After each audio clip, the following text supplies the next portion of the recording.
Majority Report with Sam Seder. The destiny of America is always safer in the hands of the people than in the conference rooms of any elite. Sam Seder. They are unanimous in their hate for me, and I welcome their hatred. We must guard against the acquisition of unwarranted influence, whether sought or unsought, by the military-industrial complex. The Majority Report with Sam Seder. Ever get the feeling you've been cheated?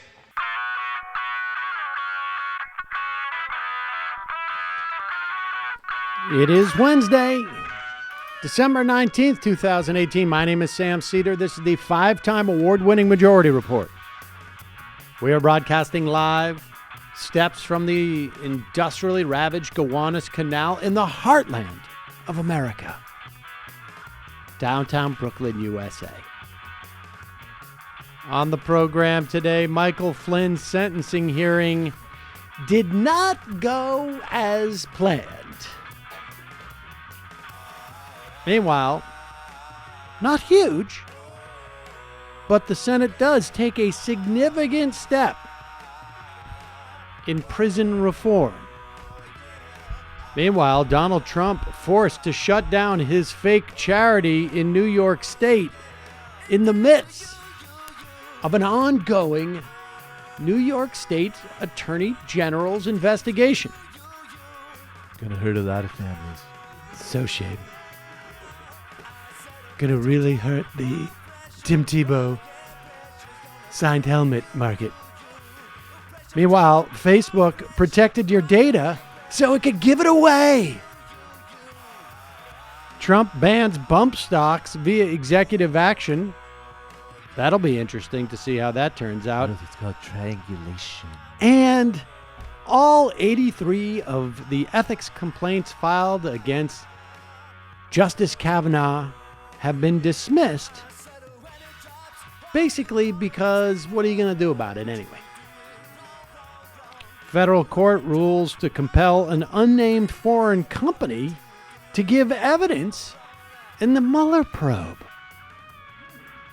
Lawsuit filed to challenge Wisconsin's Republicans' power grab and cuts to early voting. And time for you to meet the Not Your Dad's Blue Dog Dems. Not quite as blue, not quite as doggy, and not quite as many of them. All this and more on today's program, ladies and gentlemen. It is Hump Day, and it's not just Hump Day. It's a special Hump Day, ladies and gentlemen, because we are humping over the week that is the last week before our vacation. So if there's an extra twinkle in our eyes or bounce to our steps, now you know why. Can we just play a clip that Lizard Rumsfeld, that one that he pulled? Our members and we had a audio problem with the post that we did of the Brendan Straka video, and so we've and audio. We fixed it. We're gonna re-up it. Yeah, so if the audio is fixed for members. If you want to re-download that, if you want to hear it a little bit better, his audio got a bit quiet toward the end of it, so that's fixed now. Yeah, and Lizard Rumsfeld on Twitter. Yeah, you guys had quite the exchange of ideas. We had quite an exchange of ideas, and this is at one point when he apparently wanted to. He had a problem. This guy Brandon. With Jamie, like a long-standing problem. At one point, he said, "The girl who keeps you from talking to people," or something. Like he thought, like you were. I don't know. Now, that's actually officially part of Jamie's job description. Now we should say, Jamie is youthful. She is not in her teens or younger. And Brandon did not get the message. This little boy did not get the message, and so. I had to explain to this little boy what Jamie does, because he thought, well, here is this just one segment that Lizard Rumsfeld clipped. Mock people. I will concede we were mocking your video. The girl on your show, is she associated with Antifa? She has a podcast called Antifada. What does that mean? The Antifada? It's a... I know what Antifa is, but what is Antifada? I don't know what that is. Well, I think it is a play on Antifa and the Intifada. And so... Yes, he started blinking. I don't think he knew what the Intifada was. Oh my God. Now, we should also add, we got an email. Now, I don't want to make too much a big deal of this because I think we don't have the full data, but it is an interesting thing. So I'm going to see if I can find this here. Someone emailed, and apparently, where is that thing? There is a place you can go, a site, I guess, where you can look up people's voting records. And apparently, this is sort of funny. We don't have the most recent data as to how Brandon has registered. But as of 2017, he had not registered as a Republican, which is weird. Was he an independent because he's an independent thinker? It could be. But the strange thing is that I believe his origin story was that he voted for Hillary. Now, I may get this wrong, okay? And if I do, I apologize. You'll issue a correction. I will issue a correction. But here it is. You can go to the Vote With Me app, and it lets you look up voter registration and voting history of people.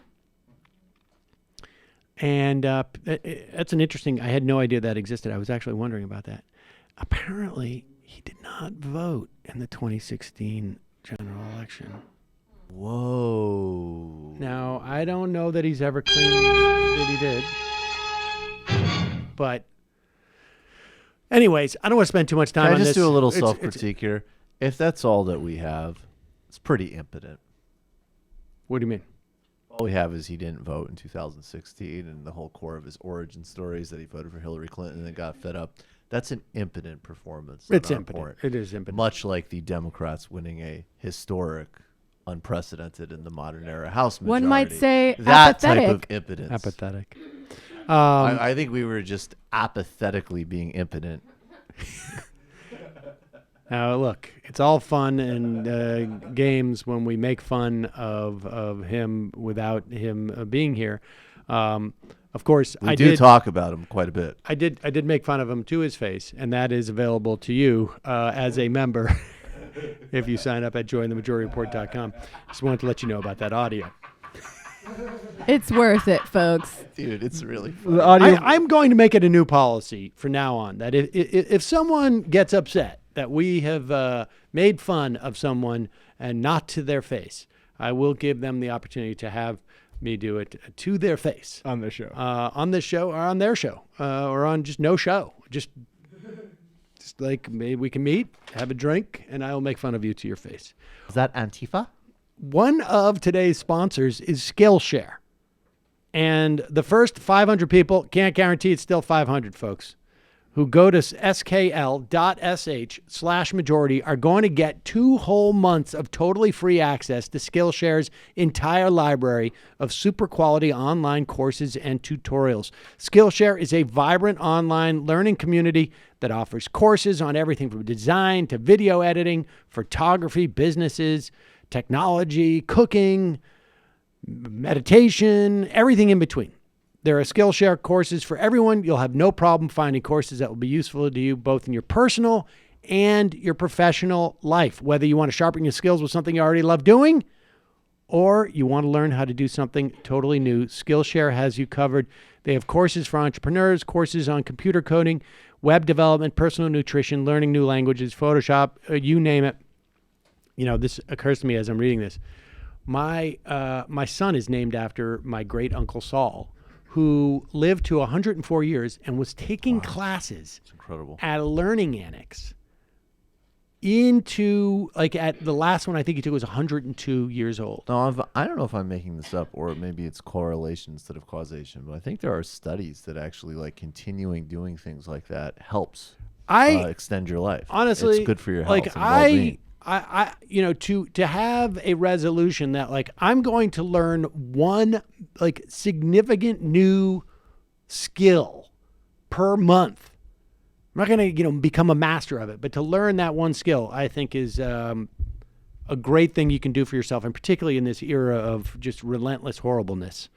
It is a good thing to do for yourself. I, of course, have learned knife cutting skills, not cutting knives. I mean, food cutting with knives. It's like one of those narrow things that I would never go to a learning annex for, and I certainly, with all due respect, I don't want to be around other people who want to know that. I want to be in person. I just want to do it alone. You can learn that skill set, but not with you. Exactly. Well, I mean, look, sometimes it's easier just to let me just learn what I got to learn. I don't want to, there's other chit chat I don't need. You can get 2 entire months of free access to every single course offered by Skillshare by going to skl.sh/majority. Just think of everything you'll have at your fingertips for 2 whole months. Do this before Christmas break. If you're getting a couple of days off for Christmas, this is a great thing to do. Again, that's skl.sh/majority. I put a link underneath this video if you're watching on YouTube or if you're listening on the podcast, it's in the podcast. Also, one of today's sponsors is privacy.com/majority. And actually, on some level, you can use this for a lot of the stuff that we talk about on this program in terms of offers. Because privacy.com, it's a totally free service. Apparently, they get paid by the banks and the credit card services. They let you buy anything online without having to give out your credit card number. So it lets you prevent companies from overcharging you, A. And B, you can use it when you're signing up for free to try out a free service, any type of service. And if you forget that you did it and the free service expires and they start charging you, which is the way a lot of these things work, they have a dummy credit card and they can't charge you past that date. So it just takes a couple of minutes to link your bank account to privacy.com account, and then you're able to create virtual credit card numbers, which are linked to your bank account. You can create as many virtual cards as you want. You can delete them. You can freeze them and unfreeze them. You can set limits on each card. It's great for signing up for free trials because you can just create a virtual card once and delete it, knowing that you'll never be charged once the trial is over. I don't know if you can use this for a service like Venmo. I'm not sure about that, actually. But if you could, worthwhile. It's just a great way to have a dummy thing in between you and the sort of the point where things could go wrong. It protects you when companies get hacked and people's information stolen because you're not giving out your real credit card number. Each card is locked to a merchant, so you're totally protected against fraud and unauthorized use of your card. Privacy.com mobile app and desktop browser extension make it incredibly easy for you to manage your wallet of virtual cards and allow you to autofill your virtual card number at the click of a button when you're shopping online. There are countless different advantages to using a service like this to pay your bills and buy things online. You can find out more and get 100% free and unlimited access by going to privacy.com/majority. That's privacy.com/majority. I put a link underneath this video if you're watching on YouTube. If you're not and you're listening, it's on the podcast description. So check it out. And as always, if you don't want to hear any ads on the program, become a member at jointhemajority.report.com.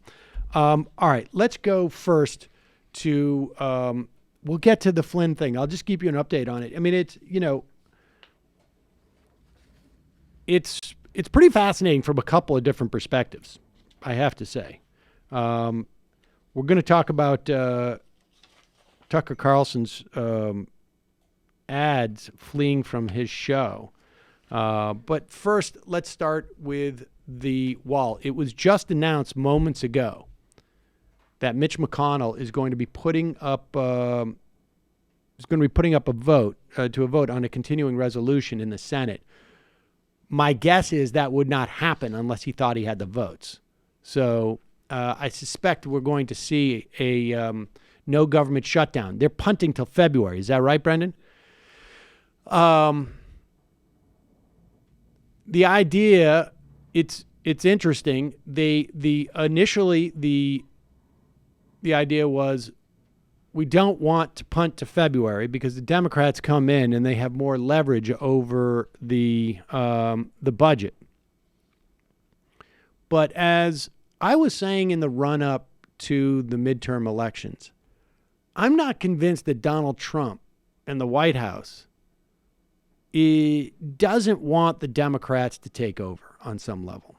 I think there was reasons for him to be concerned about all the investigations and whatnot, but I suspect at this point, can there really even be more investigations? What's the phrase that it's baked into the cake? Well, baked into the cake, but also it's like if you are being shot at with a machine gun and someone's hacking at you with a machete, and someone else is lighting you on fire, are you and really... Saturday Night Live is making fun of you. And Saturday Night Live is making fun of you. Are you really that concerned at the idea that you might get run over by a car?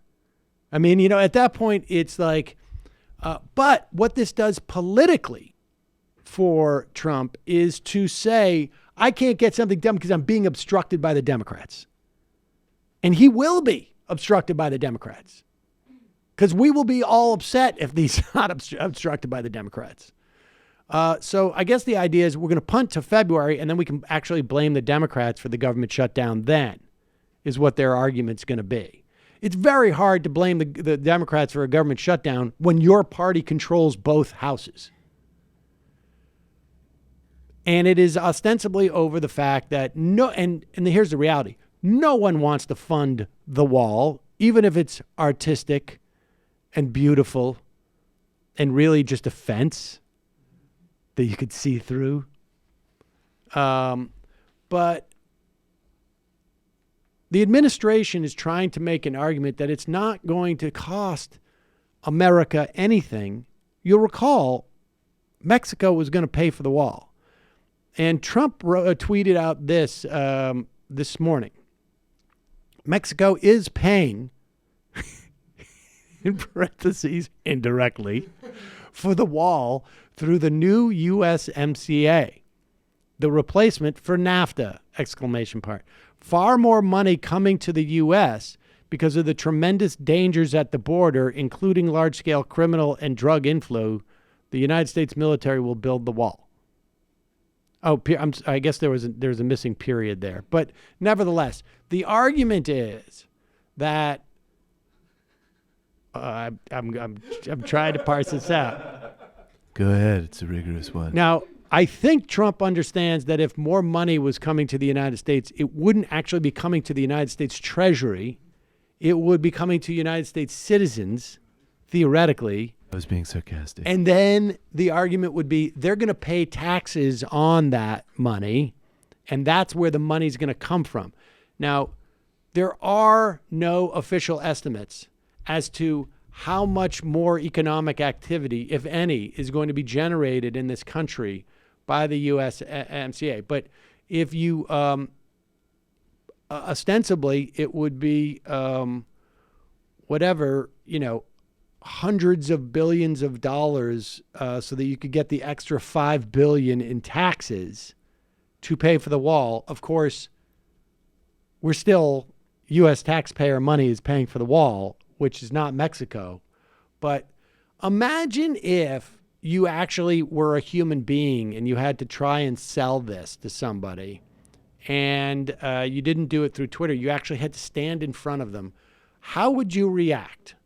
Well, we don't have to ask that hypothetical question because here is Sarah Sanders trying to sell this BS to the White House press corps. With the deficit ballooning to over $1 trillion under this president, where are the additional monies for this wall going to come from, and why is he asking the American taxpayer for them when he promised Mexico was going to pay. Look, we're not asking American taxpayers for that. We are looking at existing funding through other agencies right now that we can draw on to do that immediately. So the this president's will add to been the clear. deficit. The president has been clear that the USMCA deal would provide additional revenue through that deal that would show that Mexico is paying for the wall. Pause it. The best is the look on this reporter's face when she says those very words. Just go back just a little bit. I'm sorry, folks. I mean, I just love to look at the look of shock. I mean, the idea that people can be shocked by any of this on some level anymore. Like, I don't know how you show up to that place every day for work and there's actually anything that come out of anybody's mouth where you're like, wait, what? Here it is. Has been clear that the USMCA deal would provide additional revenue through that deal that would show that Mexico is paying for the wall. Treasury, though, the trade benefits, if there are any, don't go to the Treasury. He's saying that the revenue provided and the money that would be saved through the USMCA deal, we could pay for the wall 4 times over. And by doing that new trade deal, we have the opportunity to pay for the wall. Trade benefits go to private citizens. They don't go to the United States Treasury. He's talking about the general revenue that comes from that. So you're going to tax. No, we're not taxing. We're talking about additional revenue that wouldn't have existed without the president getting a new deal. Have you done the math on that? There have been a number of things that we've looked at in which we know we'll have additional revenue that comes in through the USMCA. From the USMCA We think into the Treasury? We think there will be more than that comes in. Yeah, we actually, in fact, we're gonna do. I mean, what's amazing is she knows she's going to go out and tell that lie, and she still there's no numbers. She can't even make it up. She couldn't even get out there and say like, well, we project. I mean, we've seen projections of anywhere from $100-200 billion worth of new activity. I'm not going to just come out here and give you fake numbers. I take I'm being giving honest about the stats really seriously. Projected numbers, and here's the thing: we are living in an era where this is none of what we just saw is relevant.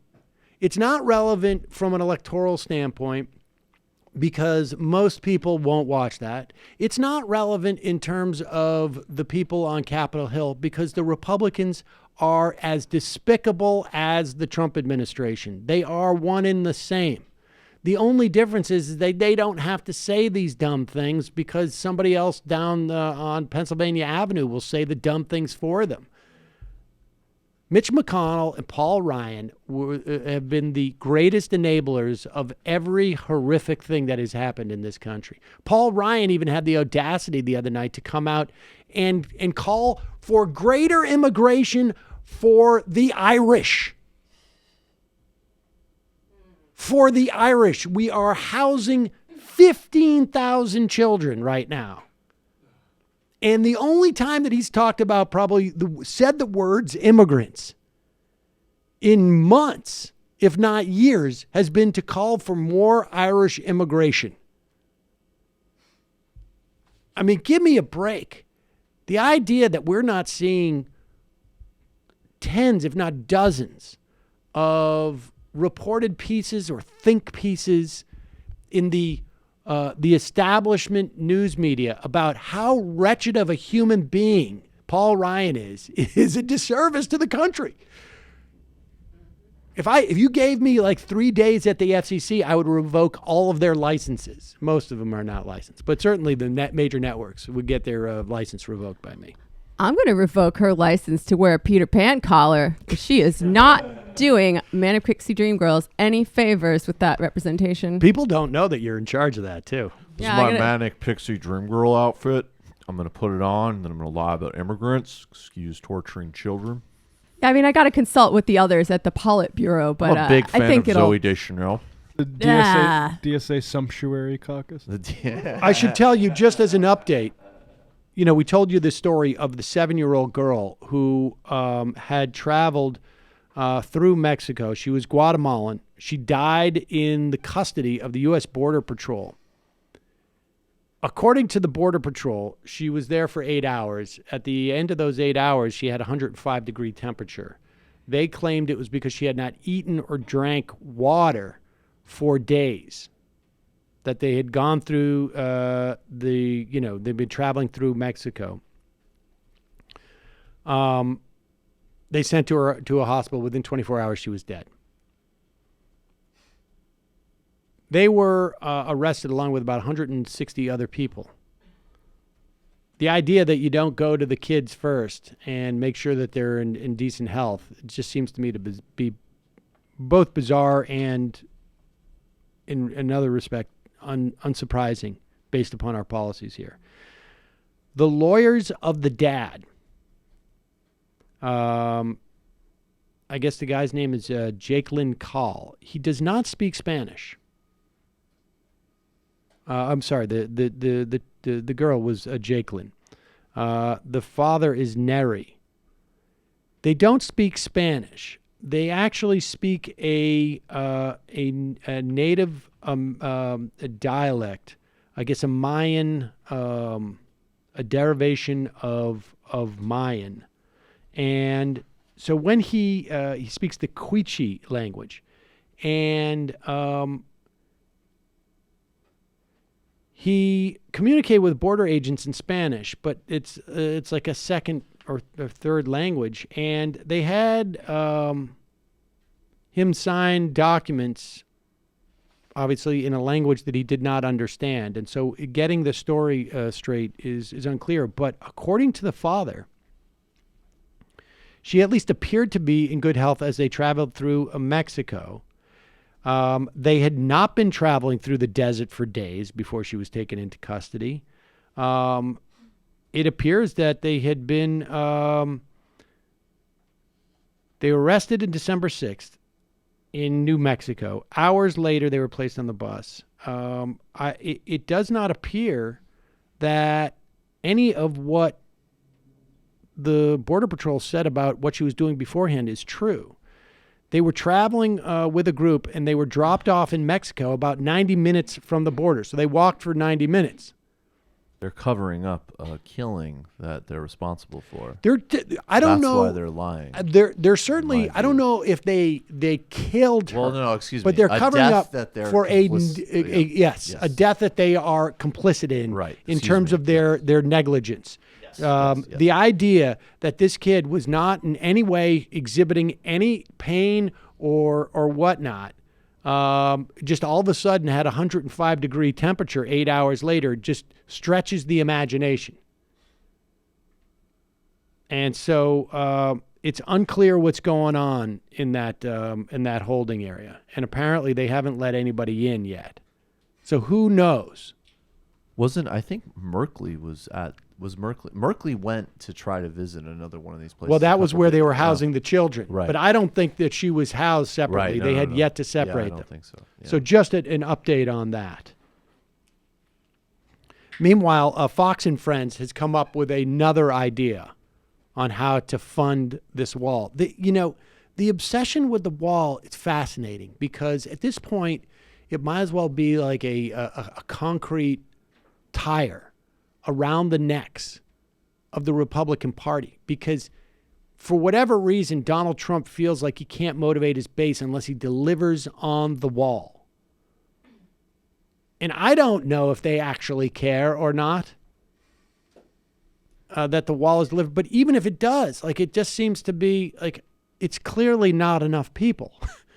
And every time they talk about the wall, they seem to dig a deeper and deeper hole for themselves. Here is Michael Goodwin, a New York Post columnist already, so you don't hold this guy in particularly high esteem. But he has an alternative idea about the wall that's going to make it all go away. There was no real funding for the wall. I mean, this is a Republican issue as well as a Democrat issue. So clearly the public supports strong border security. I think many people, I'm not sure the majority of the public thinks a wall is absolutely essential, but most people understand that a wall has to be part of the solution to border problems that we have. So is there I don't think that's true, actually. I think the polling shows that most people don't think a wall needs to be part of that. I'm not even sure that most people like the broader idea that he's talking about in terms of what's so-called border security. But nevertheless, continue.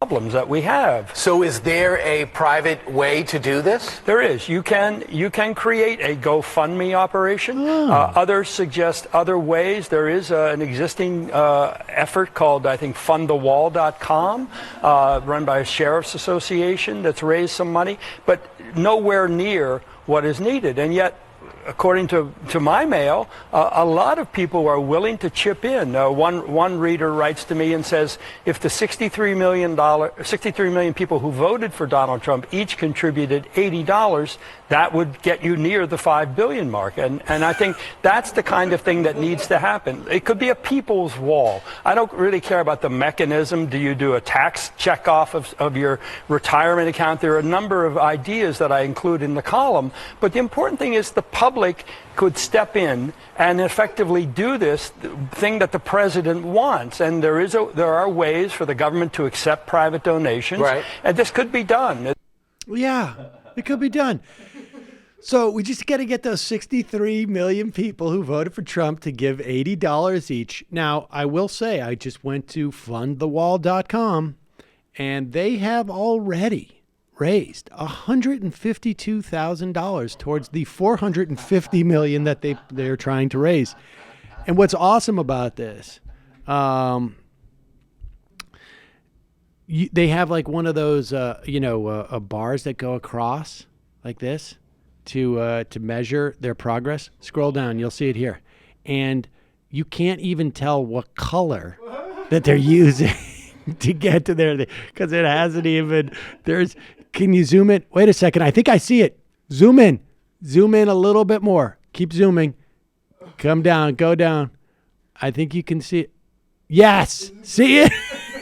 It's right there. It's right there. Hold on. He's going to zoom in. And yeah, you can see it. Almost the curvature of the... There it is. There it is. That's if you ever wanted to know what $152,000 of $450 million looks like, that's what it looks like. Now, of course, $450 million, that's 1/10 of the wall. So really, how committed is Trump's base? Yeah, it's really. I want to see profile after profile on Trump voters who refuse to help fund the wall. Right? Yeah. Like, where are all the private market people who are always talking about, you want government to do this, you want government to do that? This is very strange. This is a little bit of embody the change you seek in the world here, folks. Exactly. I also think that we should be working on a project to support this democratized version of the wall, and let's get on it, guys. Well, look, folks, this is what we're going to do. We're going to start fundraising, not from any of you who hear our voices, but maybe we should just set up a buildthewallrightnow.com. I bet you that's the only one that might be available. Build the wall right now. Yeah, we could go through some options after the show. I honestly think that we should contemplate that. We should have the end of the year executive meeting at the Majority Report and see if we start a Build the Wall Right Now campaign. Go advertise and raise some money. You better hope they don't crowdfund that wall, because if it somehow comes to pass that they build it and nothing happens because it's stupid, he's not going to have that as a campaign thing anymore. That's true. That's a good point. But he seems to really think it needs to happen. All right, let's talk a little bit. I want to talk about the Senate vote on law reform, and then Elizabeth Warren's proposal, and what I think that signifies in terms of where the race is, what's happening with the race, because there's a lot of interesting things going on in the Senate with Democratic senators in terms of bills they're putting up that give you a notion of where they're coming from and what they're planning to offer the country. But yesterday, in a vote of 87 to 12, and that includes, you do the math, 38 Republicans joining the 49 members of the Democrats, because all Democrats, and I guess 37 because probably Bernie as well. or no, 49 would be all the Democratic members of the caucus, I would say. The First Step Act passed. It basically only impacts the federal prison system. And I think federal prison accounts for maybe 10% of all people in prison, somewhere around there. And it allows inmates to earn reduced sentences, attempts to lower recidivism rates. There is a different version that passed the House, so they're going to have to reconcile those, but there's every reason to believe that a Democratic House will be just as easy, if not easier, to deal with than a Republican House. It does not cover state prisons or jails, or it will essentially shave a collective 53,000 years off the sentences of federal inmates over the next 10 years. That's according to the CBO. There were about 181,000 federal inmates as of sometime this month, the first couple of weeks of this month. There were some amendments that made what is a fairly compromised bill even more compromised, that included sort of some bumps for faith-based organizations. If you drink the Jesus juice, you can get out a little bit quicker or something. And Ted Cruz limited the number of convicts who are eligible for earned time credits. But of course, you're welcome. He is such a despicable, disgusting thing. But look, it is it's positive. It's moving in the right direction, right? No question. It is good, but insufficient. Key factor apparently was that Jared Kushner supported this because his dad's in federal prison. So, and as Neil Meyer, I don't know who this guy is, the editor at the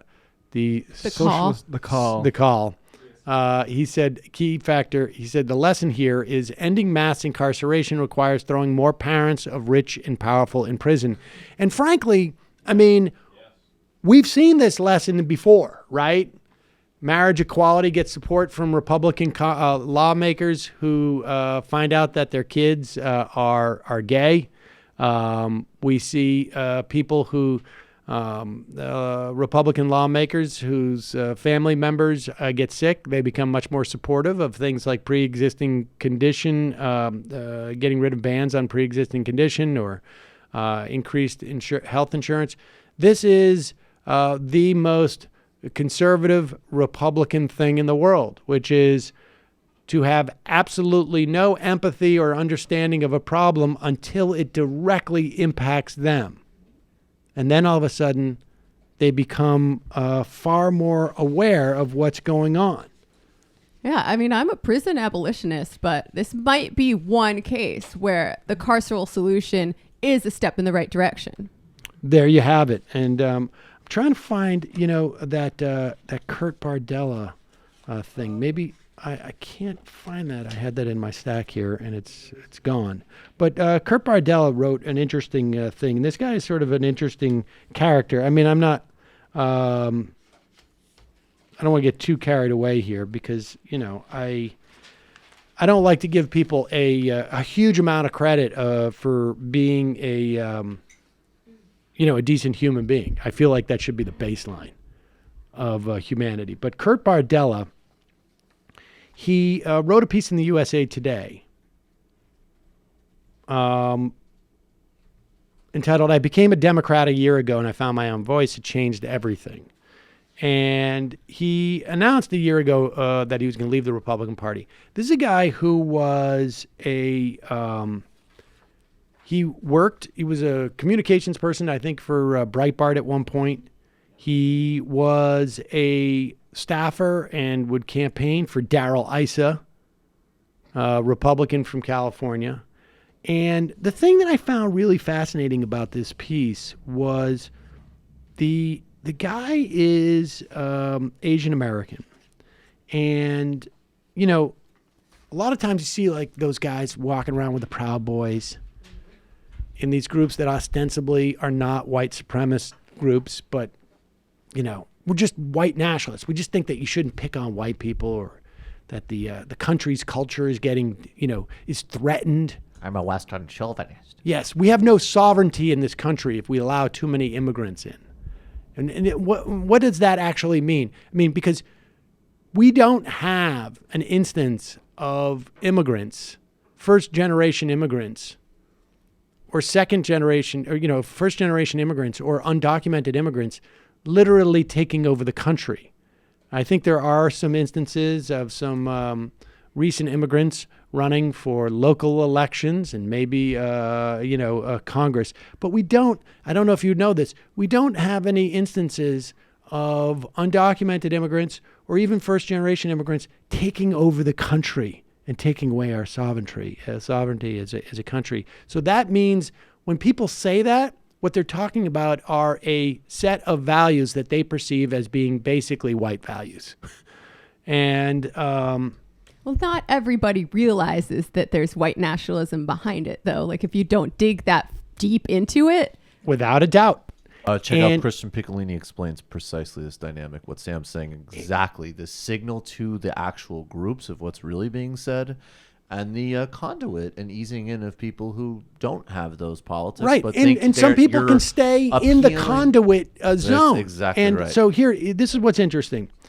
Just to hear him talk about this. And like I say, you know, I tend to be a little bit of a skeptical person and a little bit jaded, but I found this to be fascinating and a little bit, I have some empathy for this guy. He said, my first year as a Democrat has given me an appreciation for the gulf between the worldviews of Republicans and Democrats. Even how we digest and process information is so different. In the decade I spent working in Republican politics in Washington, I don't think I ever heard climate change come up as a serious topic of social conversation. And he said, I found the same thing to be true about gun law reform, racial inequality, social justice, and sexism. As a Republican, I just never talk about these things. But as a Democrat, I talk about them all the time.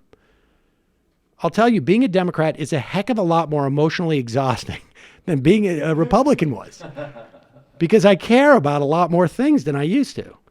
There must be some wisdom in the old saying that ignorance is bliss. It's funny because I remember as a Republican, we would often mock bleeding heart liberals who are always caring so much. I think to myself now, what the hell is wrong with these Republicans who don't seem to care about anything at all?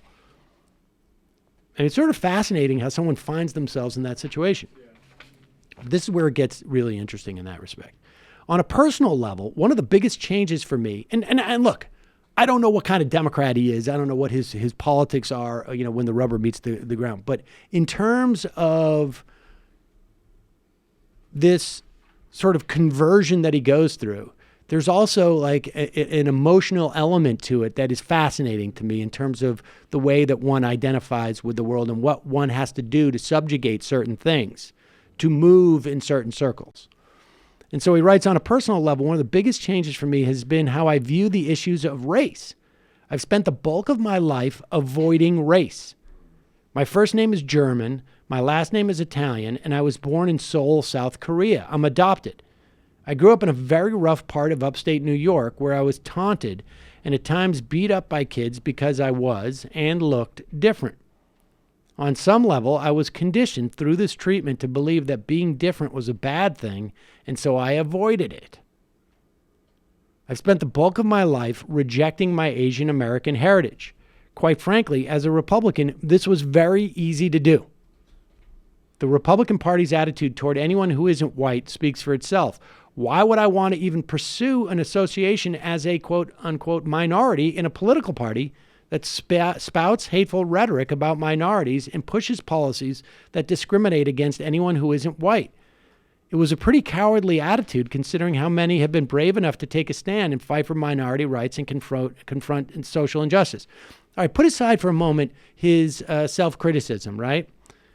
That dynamic of an Asian American kid who is taught by negative reinforcement that you do not want to stick out, you do not want to be different. And at one point, as he grows older, it just becomes internalized to the point where he doesn't even question about it. And this intense desire to conform in the context of where he is, he probably can't even imagine like not being a Republican. His parents probably were Republicans. It's easier for him to conceive of subjugating his own identity. That dynamic is extremely dangerous. That is the dynamic on how you get large groups of people to do horrible things that we can't really conceive of in our normal lives. You know, I don't want to go overboard here, but when you talk about how people can witness war crimes or atrocities or large-scale violence around groups of minorities, or how, I don't know, a kid of Latino heritage can be in a group of a bunch of white guys looking to beat up people who are throwing down the white power sign in pictures. How does that kid like rationalize it in his head? And he's not having to rationalize it in his head. The work has already been done. He is, there's enough, I don't know if self-hatred is the right word, because that implies that it's very active. It has just been internalized in such a way. Like an aversion. An aversion, and there's a tremendous amount of denial associated with that. And not to mention, whiteness is a historically malleable category, right? So it is conceivable, maybe in the minds of some people, that they could become white or accepted as such. I don't think that's it, because I don't think he has that historical framework in his head at that point as he's sitting around with public. I don't think he knows that, like, hey, the Irish were once considered not white. The Italians were once considered not white. Maybe if I wait, I think it's just more like, I think it's less intellectual, and it's just more a sense of like, if I keep my head down, everybody's acting like I'm one of them. Maybe, like I don't come on. I think it's really just comes down to just a tremendous amount of fear. And I think he got jettisoned. I think what happens is you grow older and then certain circumstances happen. And he goes on to say, once I stepped away from the Republican Party, its efforts to promote racism through rhetoric and policies offended me on a very personal level. I began engaging in these issues and exploring what it meant to be a minority in America. One of my favorite moments this year was participating in a panel at Politicon called Crazy Political Asians.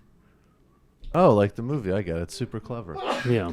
Politicon has this great way Let's not get sidetracked. Pop culture and right. politics. I just wanted to acknowledge it. Right. At one point, the moderator, MSNBC's Richard Liu, asked our panel what each year of us owned up to being a member of the Asian American Pacific Islander community. Most people gave answers like kindergarten or middle school. My response was 2018. It may seem like a small thing, but saying this in public for the first time was a big deal for me. And this is sort of fascinating. I don't know what you do with this information. I mean, frankly, in terms of like looking at this stuff, but it is a fascinating view into that world.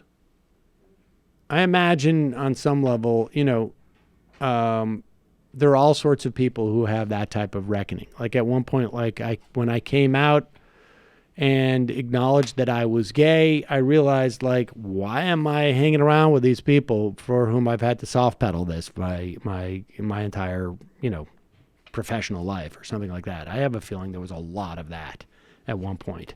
When he was talking about like how only Democrats talk about human rights and only Democrats care about them, like, that's why I'm much more inclined to argue with liberals than conservatives, because if you don't have a basic framework of human rights to begin with, that like I can't argue. We're not arguing from the same premise, you know? Right, exactly. I mean, I think on some level that's what Adam Kokesh felt me. If you don't have one set of principle that is your Bible, and then everything emanates out of those, that one commandment, then it doesn't make sense for us to discuss this, except for the fact that like we were talking about government, not religion. Samantha has but no ethics. Yes, I think that's true. I think the value in arguing with and he's saying Democrats, and I think, broadly, obviously, it's people on the left. But I think for him, it just became, sort of easier to say Republican, Democrat, because he's a professional. But yeah, I think that's a good point. The value of arguing with conservatives about this stuff, it seems to me, is just to show other people who are within that spectrum of people who believe in human rights on some basic level that like they're toxic. Yeah, and it's rare that they will come out and say that, but I have heard alt-right dudes say it, and it's shocking, but also like we need to make them say it more. Yep, absolutely.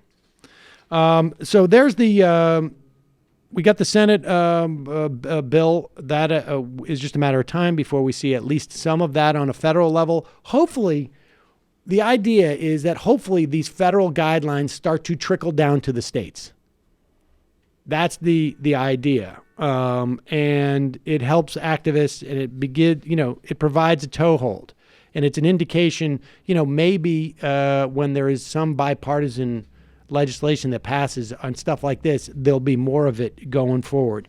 All right, one other thing, I know we're bumping up against it a little bit, but one other thing I want to talk about before we go into the fun half is this Warren proposal from yesterday. And there's a couple of things happening in the Senate that are very interesting in terms of Democratic potential candidates for the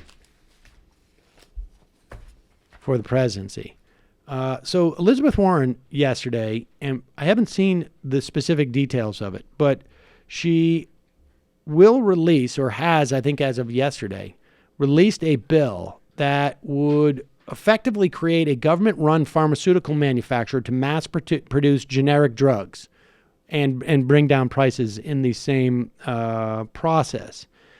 The bill would establish an Office of Drug Manufacturing that would be required to manufacture at least 15 generic drugs in its first year, where the agency determines there is a failure in the market. The standards for determining a market failure will be threefold. One, if no company is producing a generic drug.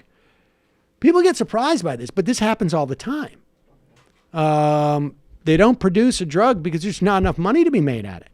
I mean, which in and of itself is a perfect example of, they call it a market failure. This is not a market failure. This is intrinsic to capitalism.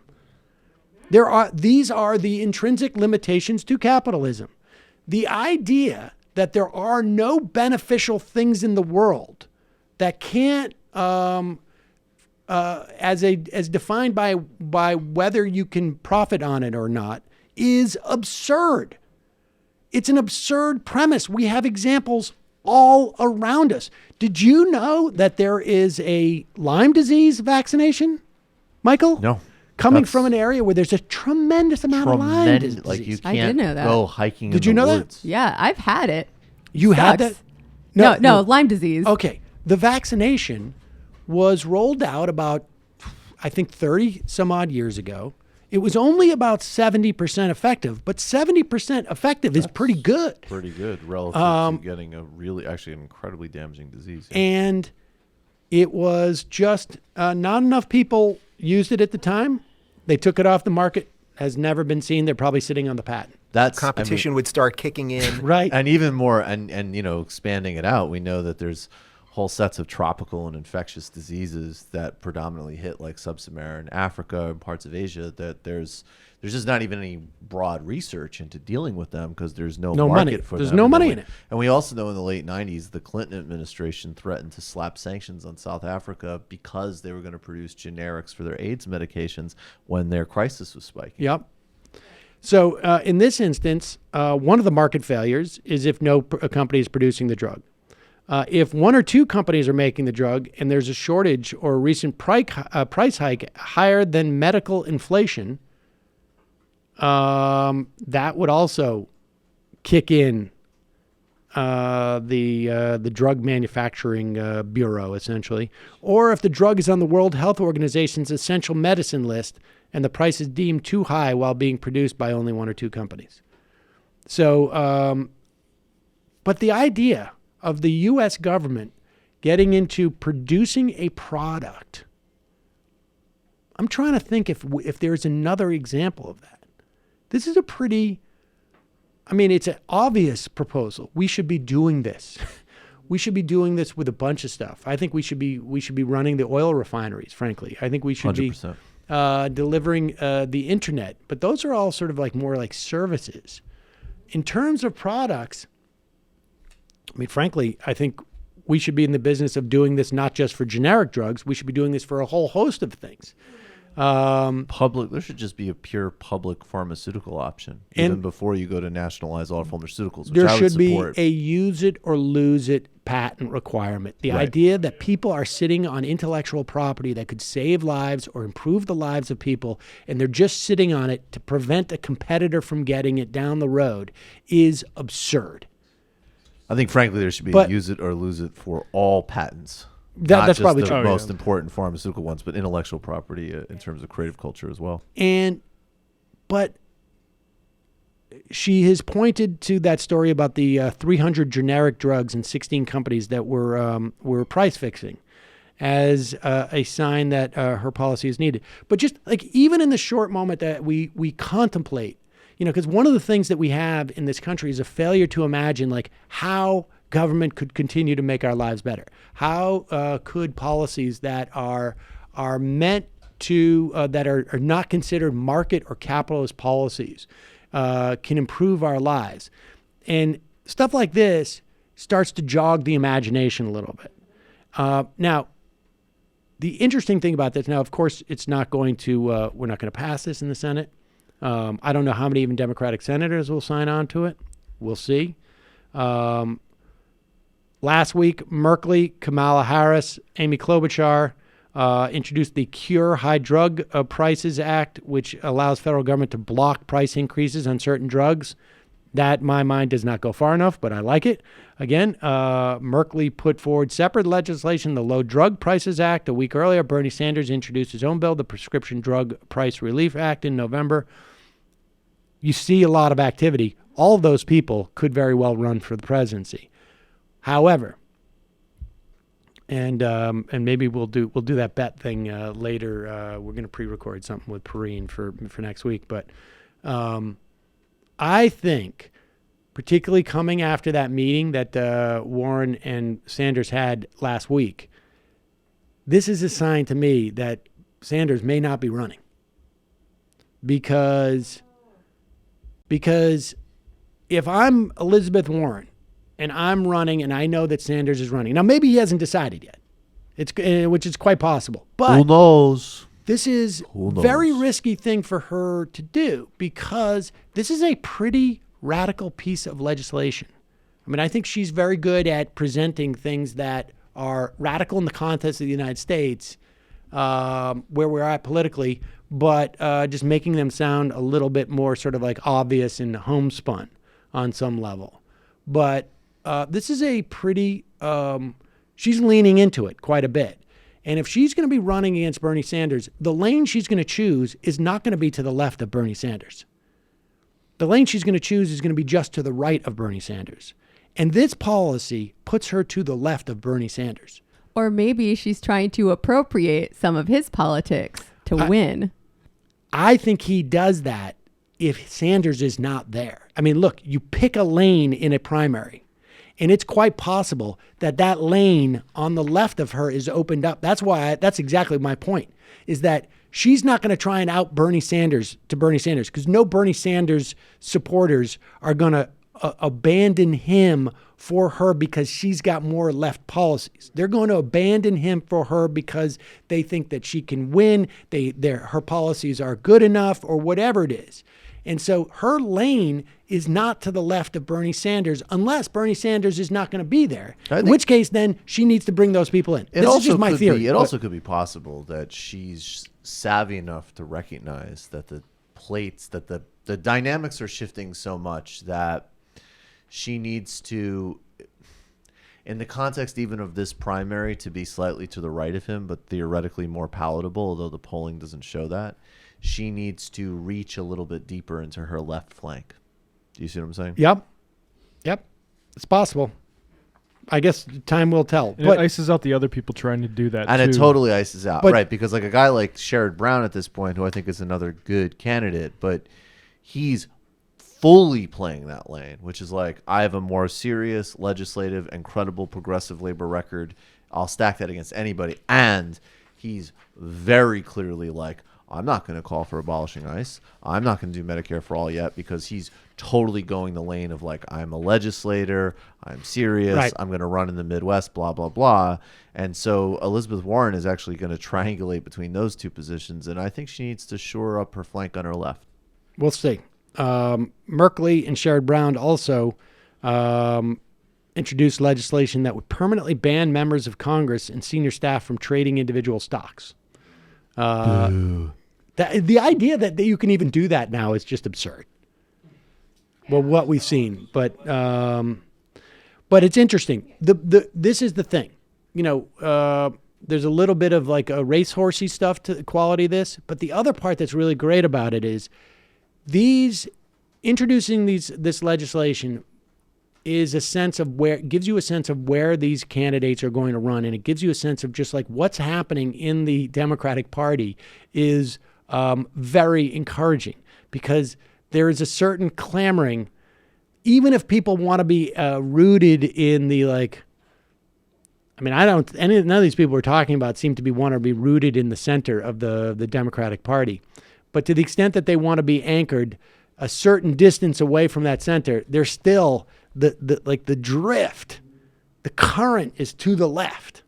And so, everybody, they may drop their anchor, but if you look at the direction in which the chain that is attached to their boat it's all tracking to the left.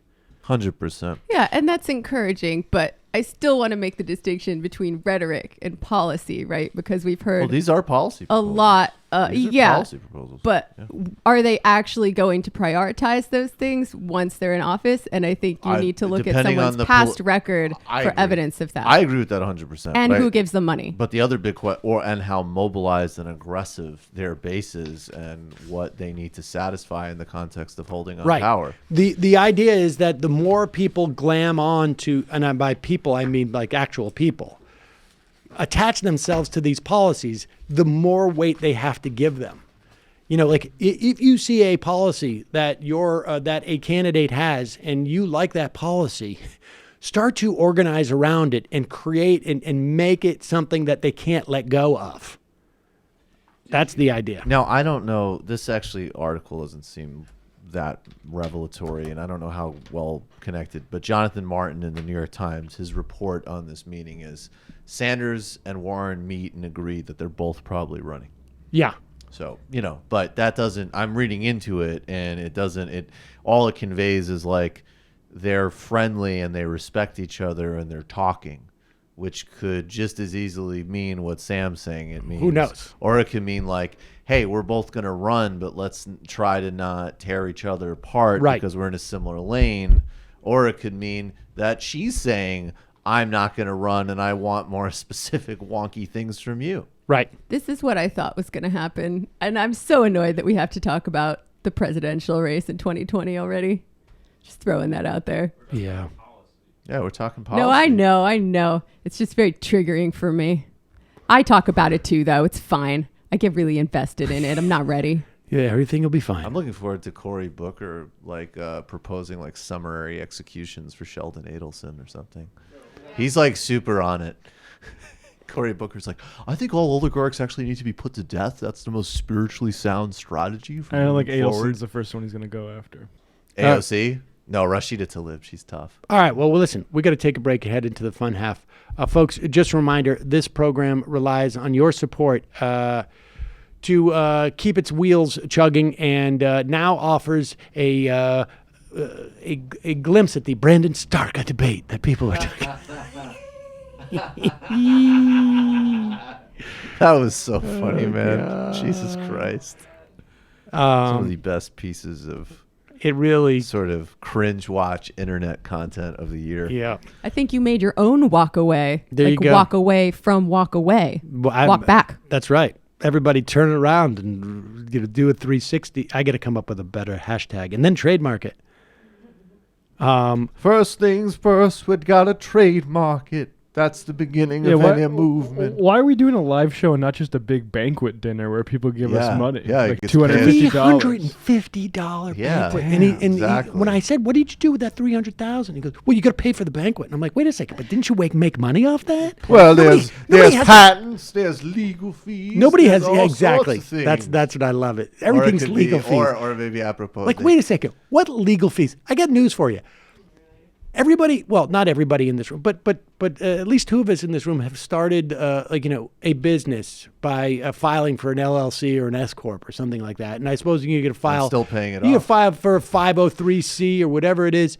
But the lawyer fees are maybe like anywhere from like $500 to like maybe $2,000 if things get. I mean, I'm just That's a thinking lot, I'm just thinking like, well, if things got really complicated, should and I cost wanted. you several hundred Can I have a dollars. different binder for this? It And, should cost like, you $700. you can't say Or several if hundred you're saying like where did the $100,000 go and the words legal fees hit your mouth, you know there's something going on. That is a Before lie. we begin marching on a short march to speak our truth to the British about their use of aggression in taxation in India, we need to hire a copywriter. It is the beginning of every movement. I don't care like how much you're spending on that website and the video that you have from YouTube. How I mean, amazing would like it be? there's just no way. Just like You should have asked him, how do you have money if you don't make any money off of this? Well, Libertarian Gandhi. Oh, in he's not. He 2018. doesn't say he didn't make any money off. Yeah, He said he doesn't draw a salary. He doesn't draw a salary. Well, It's because I'm smart. yeah, I don't draw a salary. I take it all as a dividend, as an S corp dividend, or some. There's Yeah, there's some some. you It's can play games like that. there's some like, or it pays for his house. More and more people are walking away. There are people I know who The Congress Party has I'm not going to say become too the fanatical. name. It's not important. That person's not really in the picture much. But somebody at one point told me they were going to start a PAC, and I was like, okay. And they're like, I'm not going to take any salary from that PAC.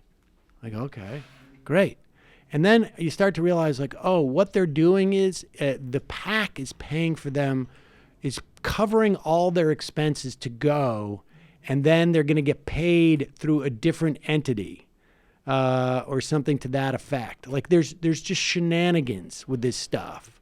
And there's no doubt in my mind. And this dude's not going to like, I only own my loincloth. Yeah, I want a forensic audit before I come on and do your Skype show or whatever it is. That should have been my... demands. Just like, how are you paying your rent right now, dude? Yeah, I don't know. Do you have a job? I just feel like that's an inappropriate question in this context. Wait, there's also nothing. I mean, look, the problem is the whole premise. Like, I don't begrudge a guy doing political action and making a living off of it. I begrudge what he's doing. Right. Well, that's right. The point is there is absolutely no sincerity to what he's talking about but whatsoever. He also kind of lied when he said he doesn't make money off of it, right? No, he didn't say he didn't make money he didn't off. say that. Yeah, he did not say that. Okay. He did Now, not say very that. tricky. Hey, girl who Now, look, blocked let me put it Sam this way. from talking Let to people. me put it this way. Look, what he could have done, okay, and still have told me truthfully, he's like, okay, I'm going to pay, the Walk Away campaign is going to pay $25,000 for the gala, all the expenses. And I'm going to keep every $250 that comes in. So all the expenses are paid by the company, and any revenue that comes in, the company is going to pay for T-shirts, but I'm going to collect the revenue from the T-shirts. I mean, stuff like that. More I money. need to Dad. learn more money, about the do you ins and see? outs of grifting. That's what it is. It's basically you get an entity that pays the cost of everything. So he could have the company pay for another, all the email blasts for another campaign and just collect all the money from that.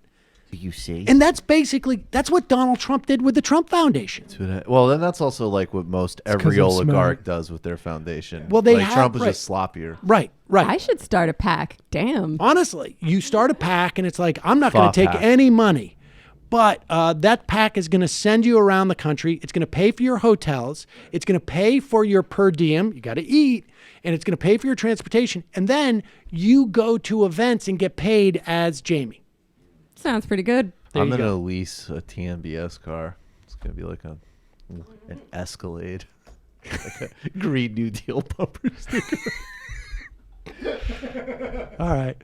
We're going to take a quick break. Like I say, jointhemajorityreport.com. Not a penny of that money that goes to jointhemajorityreport.com goes into anything except for side businesses that allow for us to maximize the profit through a special tax loophole. So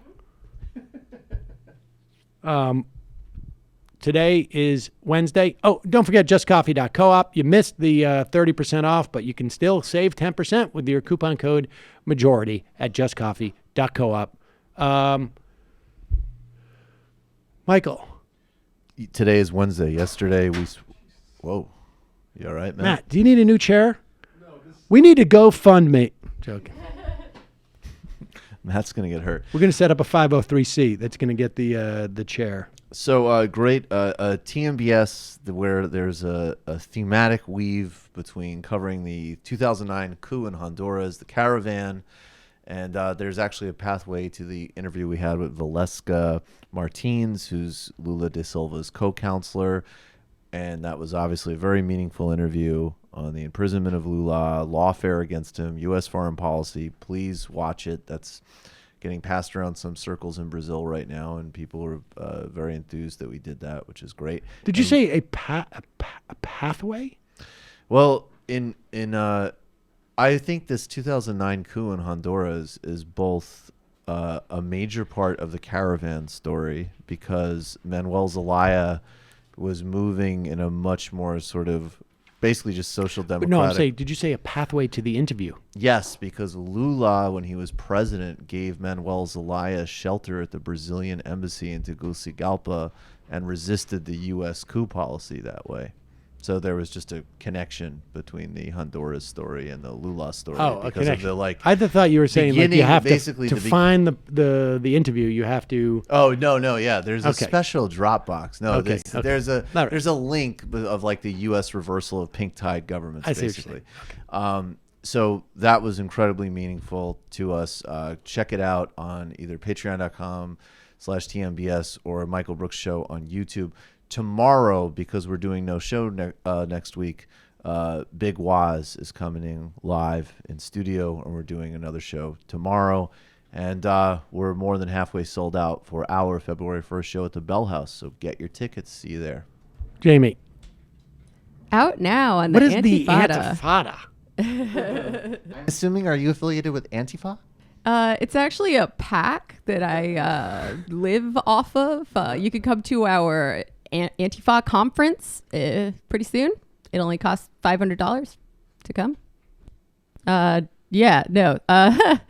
This week on the Antifada, we have on Alex Patak of our fellow goth socialist podcast, Pod Damn America, as well as his own podcast, Ballin' Out Super.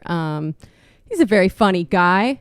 We talked with him about some pressing issues of the day, including radicalizing wine moms, Penthouse's fascist turn, and Teen Vogue's leftist turn. Why did Amazon think they could bring their subsidized helipad HQ to NYC with no consequences when this is a goddamn union town? And we have a little 2 minutes chat on the scabbiest scab who ever did scab. I'm talking, of course, about Jonathan Chait, who is whining still about his coworkers at New York Magazine forming a union. He's such a loser. All right, we're going to take a literary hangover. Oh, shit. Sorry. Oh, I'm releasing Anne Bradstreet for members tonight, so you'll get an early episode for people who pay. All right, folks, see you in the fun half.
We are back, ladies and gentlemen, and we're discussing, I don't know if you remember, I don't know if you recall that months ago, is that this thing?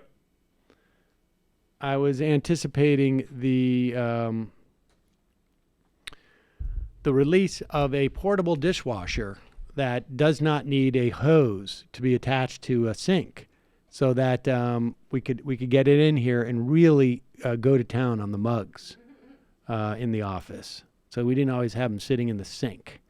And I've been tracking this. It supposedly was supposed to be released in the fall, and it's not. It sounded a little too good to be true, to be honest. I don't understand what's taking so long. I mean, it's like a Kickstarter thing. It's 2018. No, it wasn't a Kickstarter. Maybe it's a case of someone who's just really good at getting venture capital money, and then they're like, "Oh wait, I forgot to design the dishwasher." I need to dig into my emails, but they have other products. I mean, I did a lot of research on this. Believe me. We were talking about the wall earlier. I see Ronald Reagan tweeted out an image of what appears to be, who's that? Yeah, exactly. Mike, who's that? The unrequited racist from Indiana, Steve King and John Kelly, with an image of a wall that is, it's like a tiny concrete wall with panels, and then they have some wire on the top. It's so cute. And it turns out that's not the one. It wasn't a very artistic one. I want the artistic one where you get the slats. You need to have the slats, because it's, would the slats go down like this with the wall, it makes it slimming. It's much slimminger. Yeah, so that's an ugly wall. They think that's a pretty wall. That's an ugly wall. And it's not even see-through. Well, first of all, you can't see through it. So if someone throws a bag of drugs over, you could get can't see it. You could get hit on the head on the other side. I want to get hit by drugs. Or it also, you look at that wall, it looks fat because it does not have the slats, which is slimming. Did you read the Butterfly Sanctuary article about how I voted for Trump and now it's eminent domain my butterfly paradise? Oh no, I did not. But yeah, it was pretty amazing. But when they actually described the scar that this wall is going to put across the, like, if we actually made it, how much, like, it's just sort of ecological violence it would be. It's just like, it's ridiculous. I mean, the guy deserves it for voting for Trump, but definitely, like, just that part. Bring your butterfly thing to my house. Saul would love it. He loves butterflies. Here is Simone Sanders on CNN. And it is, this does not happen enough. The basic premise of all of this is that there's some type of crisis with huge gangs and violence and terrorists. I mean, they keep trying to make it sound like a crisis.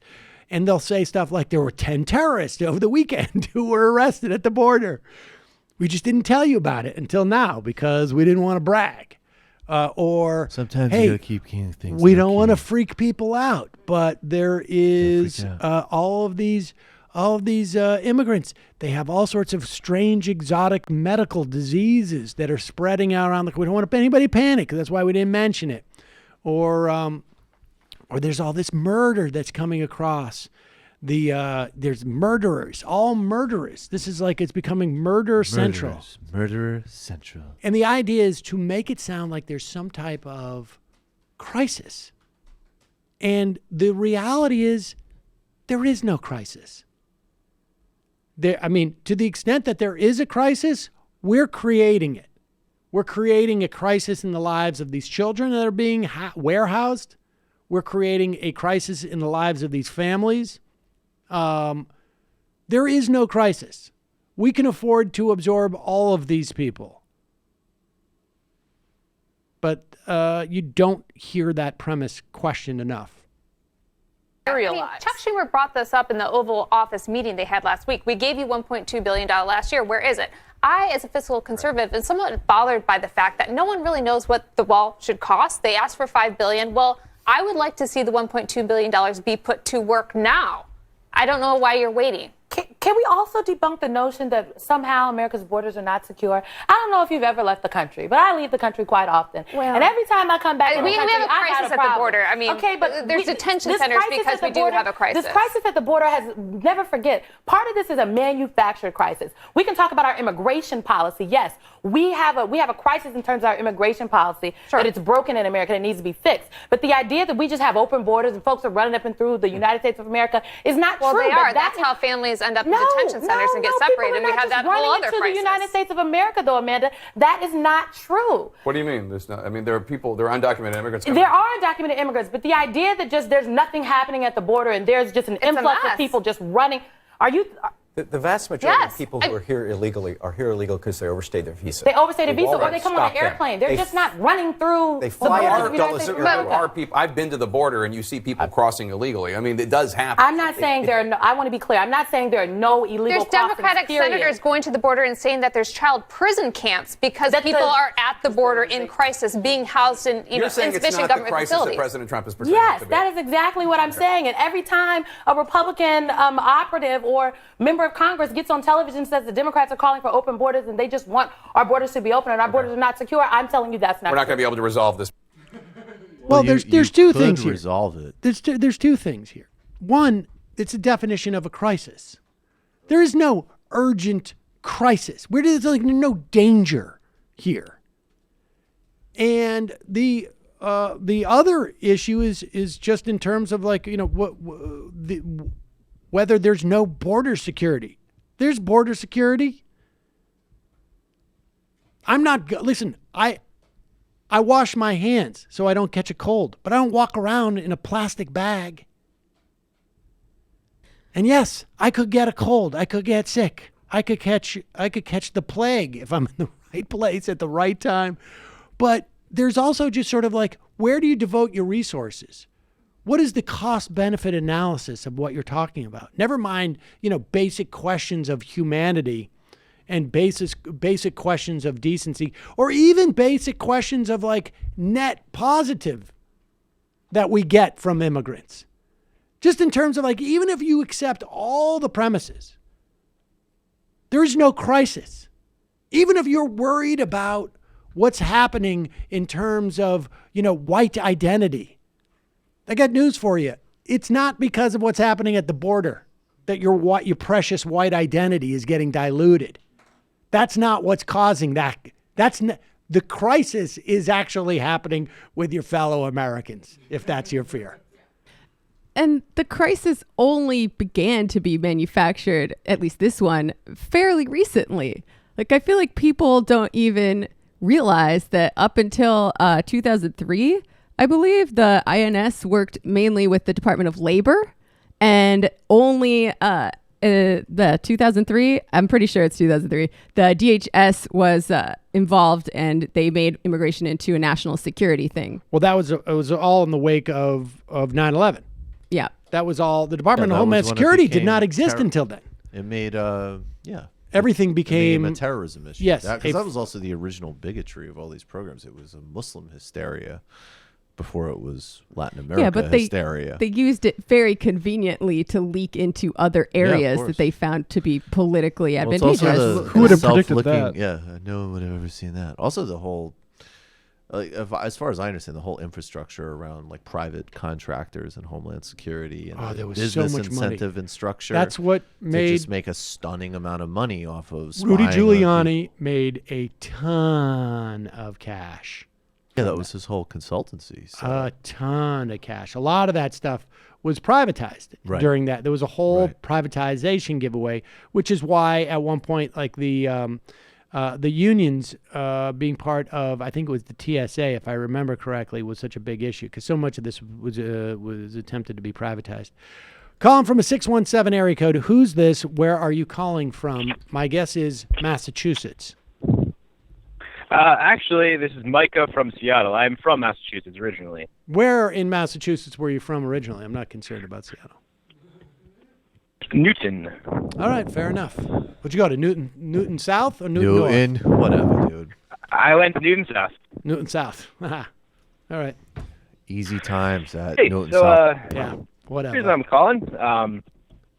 Yeah, I'll get a little granular for a second about a regional issue. So, as I mentioned, from Seattle, there's a profound risk of earthquakes in the region.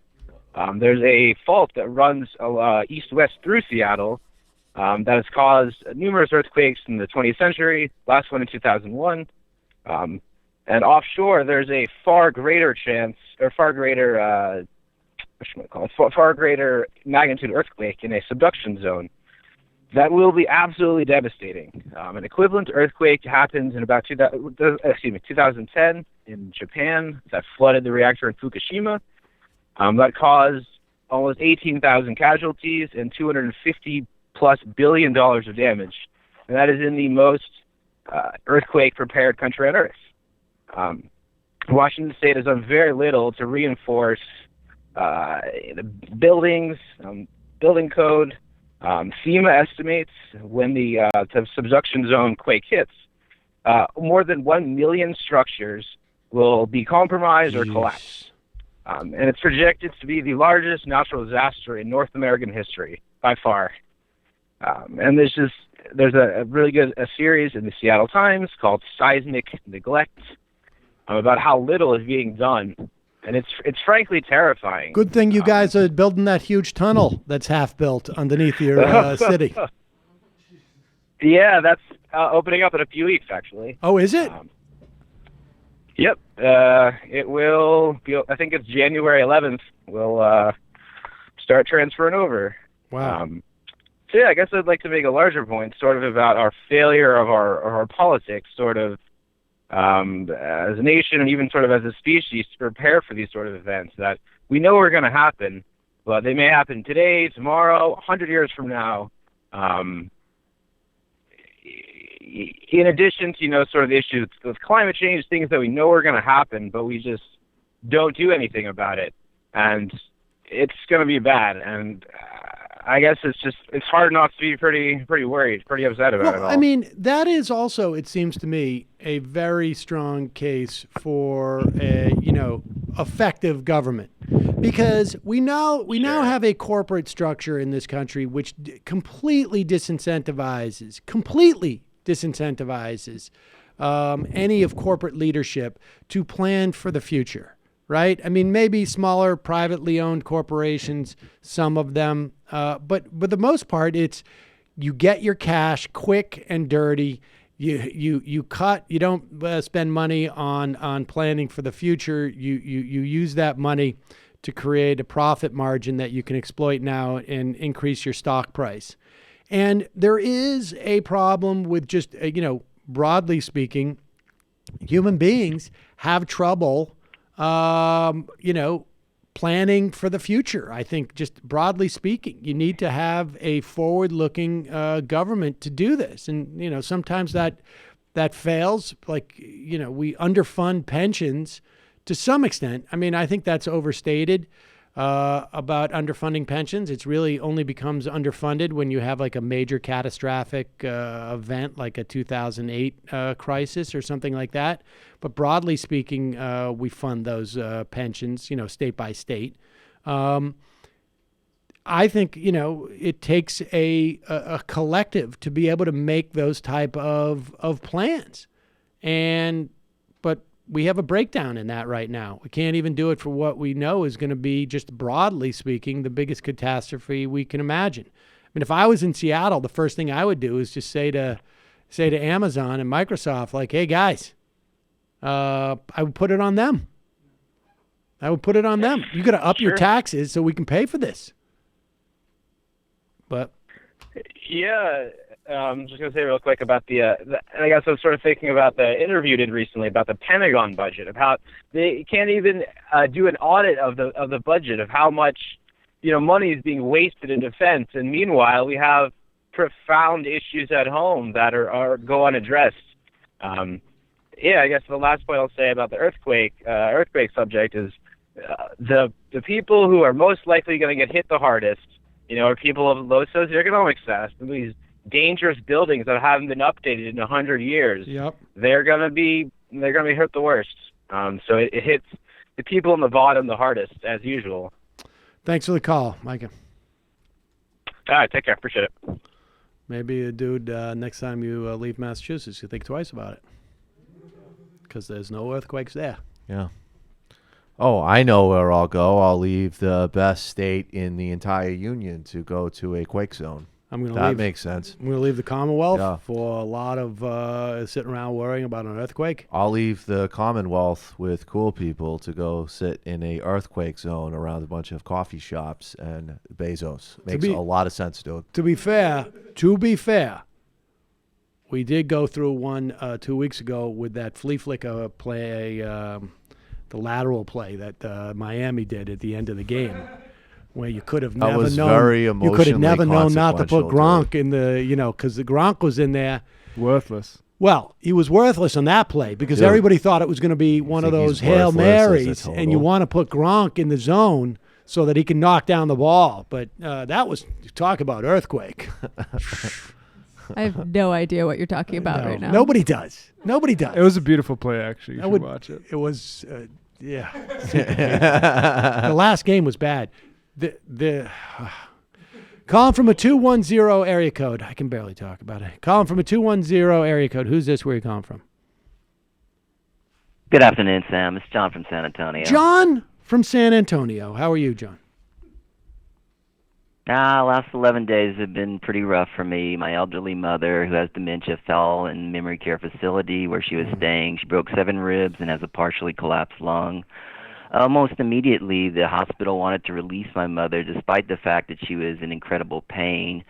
Just changing her diaper and periodic turning to prevent bed sores made her scream in agony. I went up the chain of command to advocate for my mother, but 6 days after her fall, they wanted to release her. I appealed and lost, and on Sunday she was released to a skilled nursing facility. I started my search for a skilled nursing facility early last week, and then I told them the condition of my mother. They said that the hospital won't release her in that condition. I said they are going to release her. And then they said if she can't perform therapy, Medicare won't pay for it, and you have to go private pay. And we have the money for private pay, but I was dismissed by the stringent rules. I did not take into consideration my mother's dementia. So I started doing research and quickly came across a court case called Jimmo versus Sebelius, which is a 2011 class action lawsuit by patient advocate groups in Vermont saying skilled nursing facilities they were denying Medicare benefits because of an improvement standard was being applied. The case went to trial in January 2013, and the Health and Human Services Division of the Obama administration agreed that there is no improvement standard, and even if a full recovery or Medicare improvement is not possible, a patient may need skilled services to prevent further deterioration or preserve current capacities. The district court judge in Vermont then ordered HHS to notify on their website facts about the settlement, but the misinformation from the skilled nursing facilities continue, and advocacy groups had to go back to the federal courts to try to get compliance. The latest ordered corrective action program was ordered in February 2017 and included training for skilled nursing facilities. So I chose the skilled nursing facility that said that they would work with my mother so that she wouldn't be denied coverage. But when I got there, the facility changed their tune, and the administrator said they never heard of Jimmo versus Sebelius and that there is an improvement standard. And after giving them documentation and telling them, just Google Jimmo versus Sebelius, and they're still clinging to the idea that she has to qualify for criteria and was dismissive of me. So I want to hear what you have to say, and if you have any questions or comments about that. Well, John, first off, I'm really sorry to hear about your mom. Sounds like it's been a bit of a nightmare for you over the past couple of weeks, and for her, and I'm really, really, my heart goes out to you, man. And she couldn't have a better advocate than have you advocating on her behalf. I mean, this is the first I've heard of this dynamic, but I imagine in the context of any, big bureaucracy, this is part of the problem, right? Is that there doesn't, I don't know if there is, I would imagine there is some type of notification system for this, but it's, well, there, from a broader policy standpoint, if you have a single payer in the country, this facility doesn't have to be taking updates from 12 to 15 or 20 different entities that are telling them changes in their policy. It comes from one place, and they will know that you don't need to have necessarily, you can have a patient like your mom where she won't necessarily improve because of her condition, but it will keep her from deteriorating, and it will keep her, it provides some benefit, right? I mean, the only thing I could tell you would be to maybe see if you can get I would imagine there's local Medicare lawyers, get them to write a letter to them. Or maybe there's a local Medicare Social Security Administration official who could write a letter to them. I mean, there has to be some compliance mechanism, and it may not be, there may not be one where there's someone specifically an advocate, but I would also be surprised if there wasn't in the state, although it's Texas, if there wasn't in the state or in the county some form of patient advocate that would be official enough for the facility to, take seriously, but would be associated enough with Medicare to also be aware of that ruling and the specifics of that regulation. Yeah, I really appreciate your concern for my mother. You've been really kind to me over the years, Sam. So I appreciate that. And I mean, we're working with an ombudsman. Some of these places, though, I think they're doing this, because essentially they're telling their therapists, that they don't qualify. They're the ones that essentially are making the judgments. And the part of this is just greed from people. Like I spoke to the guy who is like the highest rated and the most expensive skilled nursing center, and he was said he was afraid that they were going to get prosecuted for fraud if they weren't totally honest. But I mean, part of it, I just think that they make more money if people are in private pay. And so initially I was going to go there. And then I said, no, I'm not going to go there. We're going to go to the place that has the second highest ratings.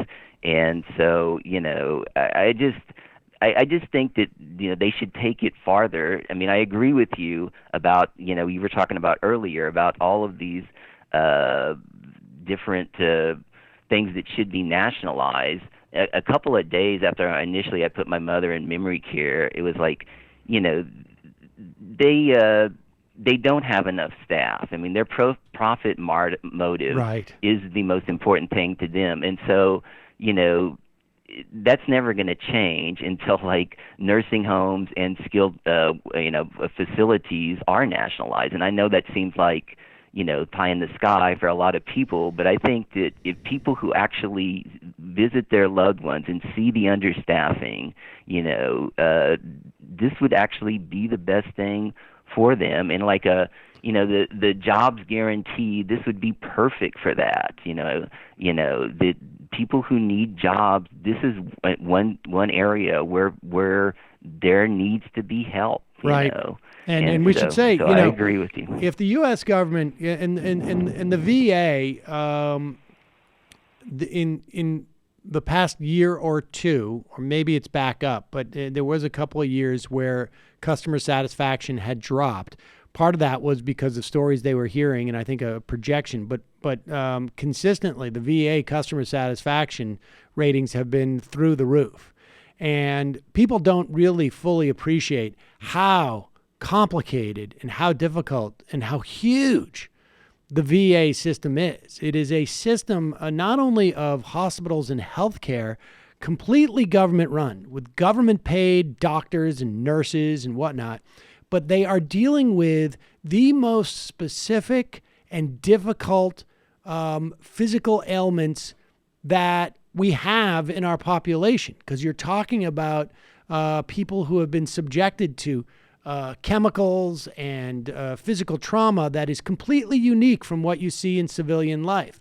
And so if the government has the capacity to do that, certainly they do have the capacity, it seems to me, to provide care for elderly folk who, the reality is that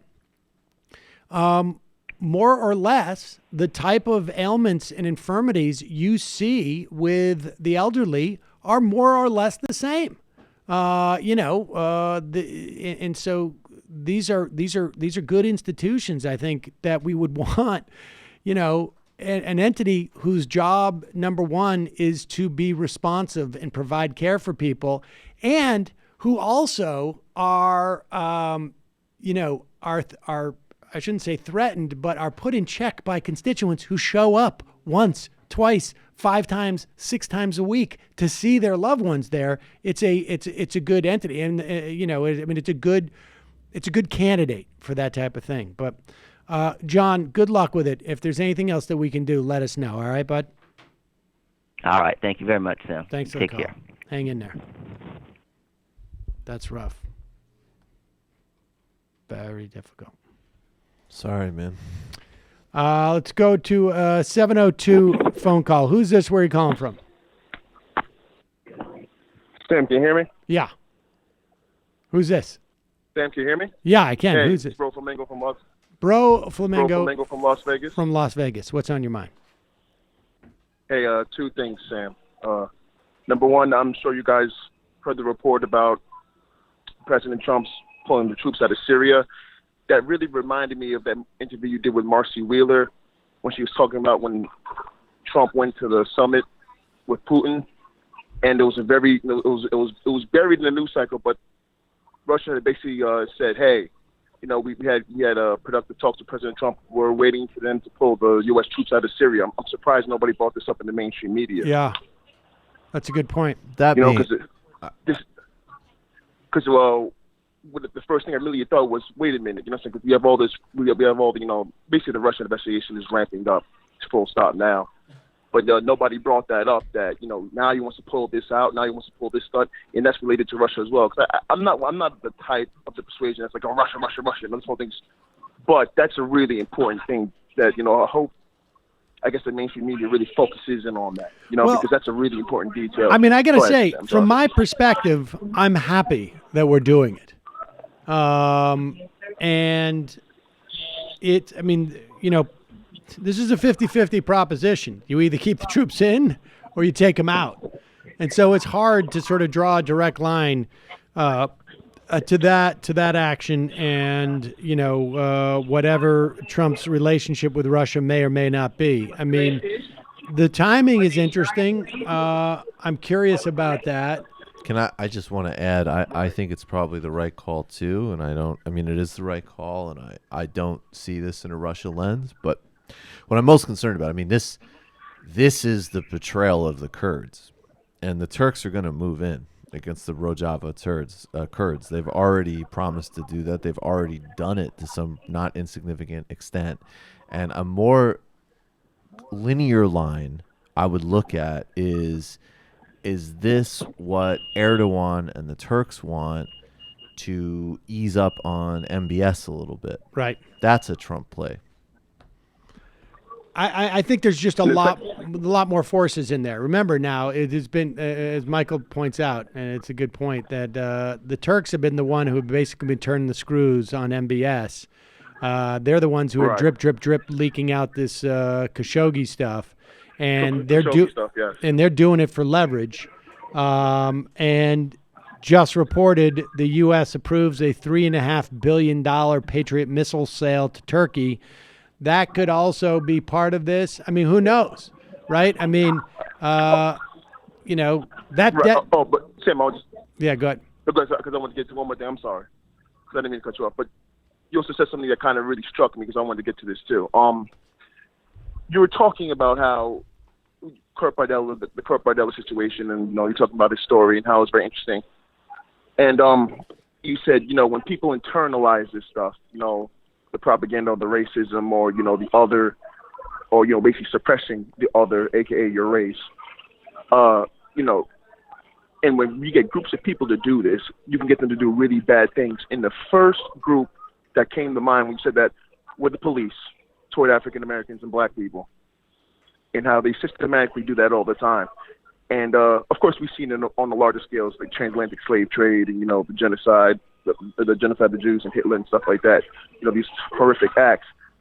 But that's one group that's the first group that came to my mind when you said that. And there's always you can hardly prosecute these guys. Right. You can hardly do anything to the police, and it's internalized.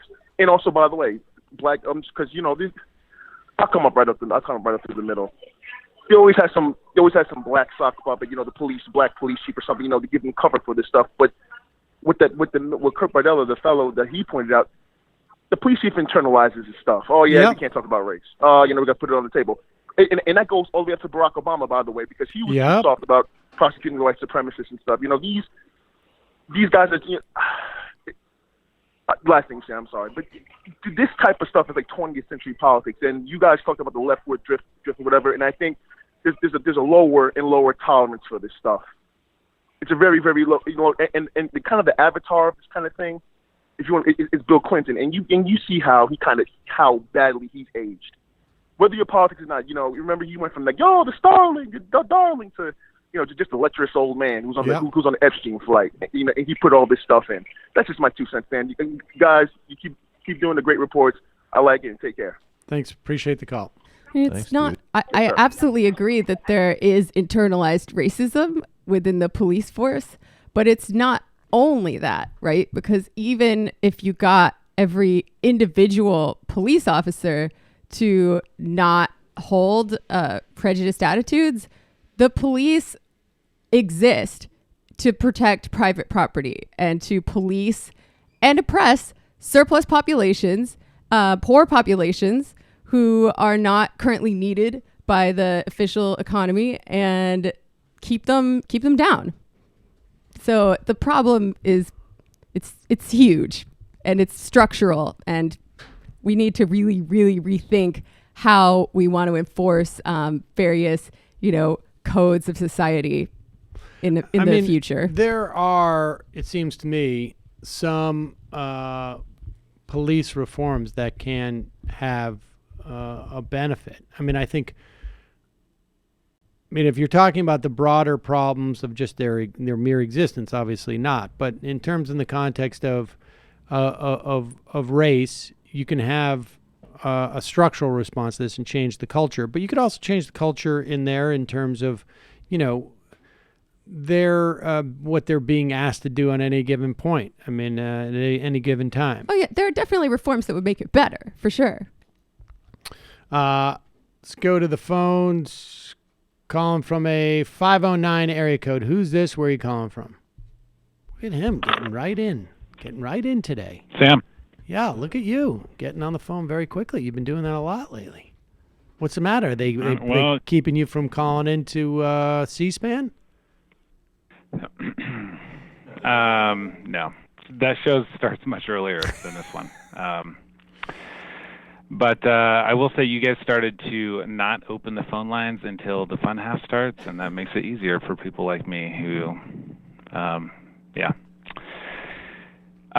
going to have to add earthquakes to the list of things I don't believe in, apparently. And I just a couple quick things real quick. Couple of quick things real quick. I know that was super redundant of me. So Jamie was mentioning border enforcement. There's always been border patrol, but if you talk to anyone who entered before like 1996, when we reformed the immigration laws and started to militarize the border, it was a lot easier. People would just basically walk right over, and But if you look at, there's a film from 1977 called Alambrista, which is about a Mexican farm worker, and part of the story is avoiding La Migra and immigration, and that's been sort of a part of our history for a really long time. But it's really in 1996-97 when we militarized the border. We did put up walls and fencing in the easiest parts of the border, forcing people to enter through more dangerous parts.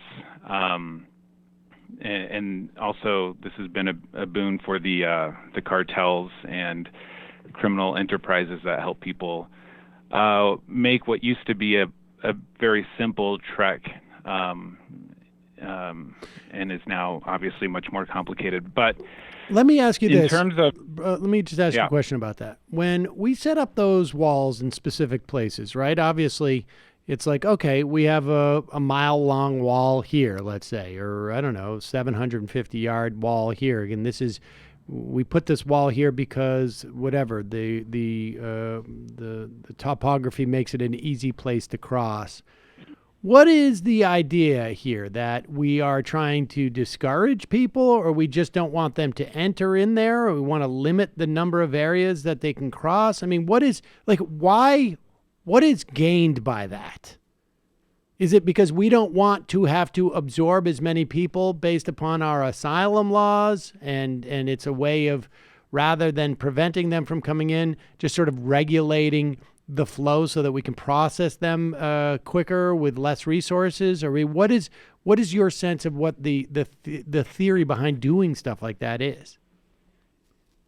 Well, I think when they passed this immigration reform in '96, which has really been one of the reasons why the undocumented population has ballooned and it's caused a lot of the problems. I think that they knew that NAFTA was going to cause an increase in undocumented immigration, and they just wanted to put up deterrents and make it harder for people. And as we've seen, I mean, earlier this year, they were literally disappearing children, and people are still coming. So, but that has been the stubborn thinking that both parties have shown for the last 20 years, that we'll put up walls, we'll make it easier for Border Patrol to deport people without hearings or without judges. We're going to do all of these things, until the point of we're going to take away your kids, and it just doesn't work.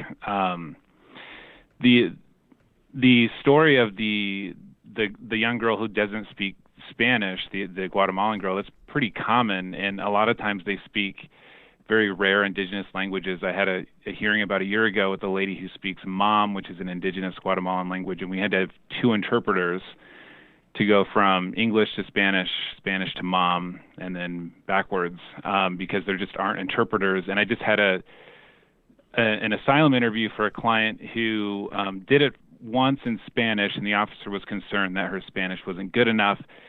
And so they asked if her brother could come interpret for her. And obviously there's reasons why you wouldn't want your brother to interpret your asylum interview. But it also shows that, the asylum offices just lack basic resources. All of these things, even like what John from San Antonio was talking about, there's all these areas where we need infrastructure, and it's considered pie in the sky. But we build a Space Force, and nobody thinks it's a big deal. Right. And one last thing, Jeff Sessions, earlier this year, he issued this decision saying asylum isn't for victims of domestic violence or gang violence. That was one of the things he said. And this sort of sweeping decision that really didn't change the law. He just sort of recited the law and then says, and of course this wouldn't apply to people primarily coming from Mexico and Central America. And there was a judge today in the D.C. Circuit Court who, one of the things that went along with that decision was a memo to the asylum officers who do what are called credible fear interviews at the border. And the interview doesn't give somebody asylum, it just gets them in. They have to establish a significant probability or possibility that they could qualify for asylum. And one of the things they did is to issue this memo saying basically no one can pass their interview if it's just domestic violence or just gang violence. And by gang violence, it's often like, we want your kid to join the MS-13, and if they don't, we're going to murder your family. And these are like not people who are messing around. These are people who do really bad things. And it was already hard or impossible to win those cases. And what Jeff Sessions tried to do earlier this year is to say these people presenting these types of facts, they don't even get across the border. And this judge in the circuit court struck down all of these changes today. I haven't read the whole decision, but that's going to be really, really good, I think. So there is good news once in a while. And that's the same, is that the same judge? It's the same judge. Same judge who just, with Flynn. It's a busy week for that dude. Yeah, busy guy. I think it's so interesting that I mean, or just worth noting that we have to debunk this MS-13 fear-mongering in an American context, which is not to say it isn't an actual organization that does terrible things on a micro scale that have nothing to do with most people's lives, which is the point. But it is actually really worthwhile when we're talking about people being driven from these countries as a byproduct of a lot of U.S. policy decisions, that these groups, yeah, they're incredibly real. And the and labor they'll kill fear-mongering. people and they'll destroy families. Like all of the stuff that he's doing here to leverage racism, paranoia, and is delusion actually real in these Honduras. countries. Yes. Like, yes, we will rape and murder all of the women in your family if you don't join this cartel now is real. That's not a Breitbart headline. Yep. Here it's a Breitbart headline and a lie and racism and fear-mongering. There it's real, and that's precisely where Jeff Sessions is saying, oh, yeah, but that's not going to fit the criteria of being a refugee when, you know, that's as precise a definition as you could get. And these countries have like competitive murder rates with Iraq at the height of the insurgency against the U.S. occupation. But like, okay, MS-13 is really it's crazy. It's out there. A lot of Trump people believe these fear-mongering distortions of it. But I'm almost more concerned about the fear-mongering over labor, because if you don't have all the facts in front of you, it might sound rational. It might sound legitimate. And it's absolutely not true that immigration drives down the wages of American-born workers. I mean, do you have any thoughts on the connection between the criminalization and racialization of migration and the labor issues involved? Yeah, I think it's interesting, the sort of disconnect between, I live in an area that depends like deeply on undocumented labor, and yet the sort of ruling class, the growers, they're all very conservative, and they want a certain type of immigration reform that would allow more guest workers, but they're not really interested in helping people. I think most people kind of get that they're not really competing for those jobs. There are some people who think that, that they're stealing jobs, but I don't hear that so much. I think people kind of get that those are jobs that Americans aren't doing. I mentioned this the other day on the show, but my brother-in-law said, well, there's no such thing as a labor shortage, because I mentioned to him that there are, like in meatpacking plants and in agriculture, obviously, they have trouble finding workers. He said there's no such thing as a labor shortage. There's just employers who aren't willing to pay, which is sometimes the truth, right? I've heard agricultural people say, well, in order to get Americans to do these jobs, we'd have to pay $20 or $30 an hour. And it's I like, want to build okay. the best apple picking jobs anybody's ever seen. It's going to be the most American apple pickers. Maybe apple pickers should be making a lot of money instead of bankers. Right. I think I was going to say, there's your solution. Yeah. Let's pay apple pickers $60 an hour with an excise tax we put on Wall Street banks. There's some innovation. To subsidize the apples. To subsidize the apples. And before the criminalization... And by the way, you have to ban pesticide use there, too. Like before immigration was criminalized in this way, Mexican workers made about the same as U.S.-born workers. Like this was a concerted attack on wages for Mexicans and Americans alike.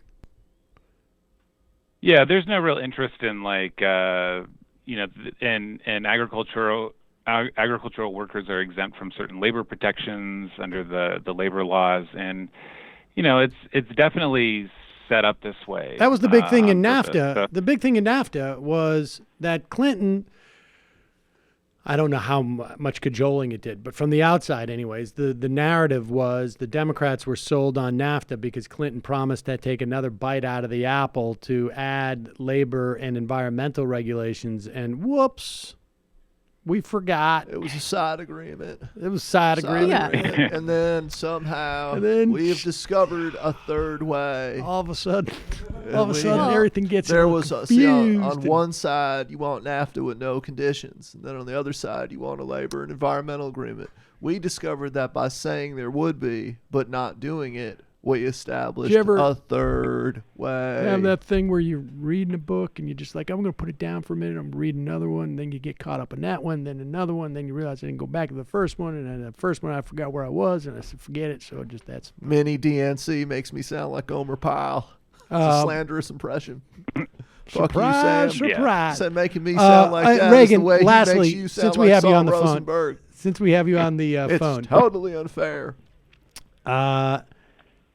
The U.S. has pledged now $6 billion for Central America, $5 billion, I'm rounding up, to southern Mexico.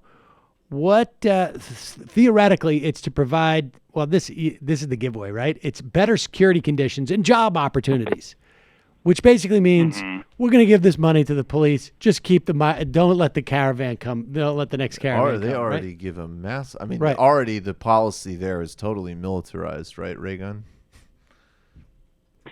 In terms of Mexico's southern border. Well, even just more broadly, when we talk about giving aid Mexico packages to Mexico, when Obama was president, and I can't believe I'm forgetting his name, but the Mexican, Obama.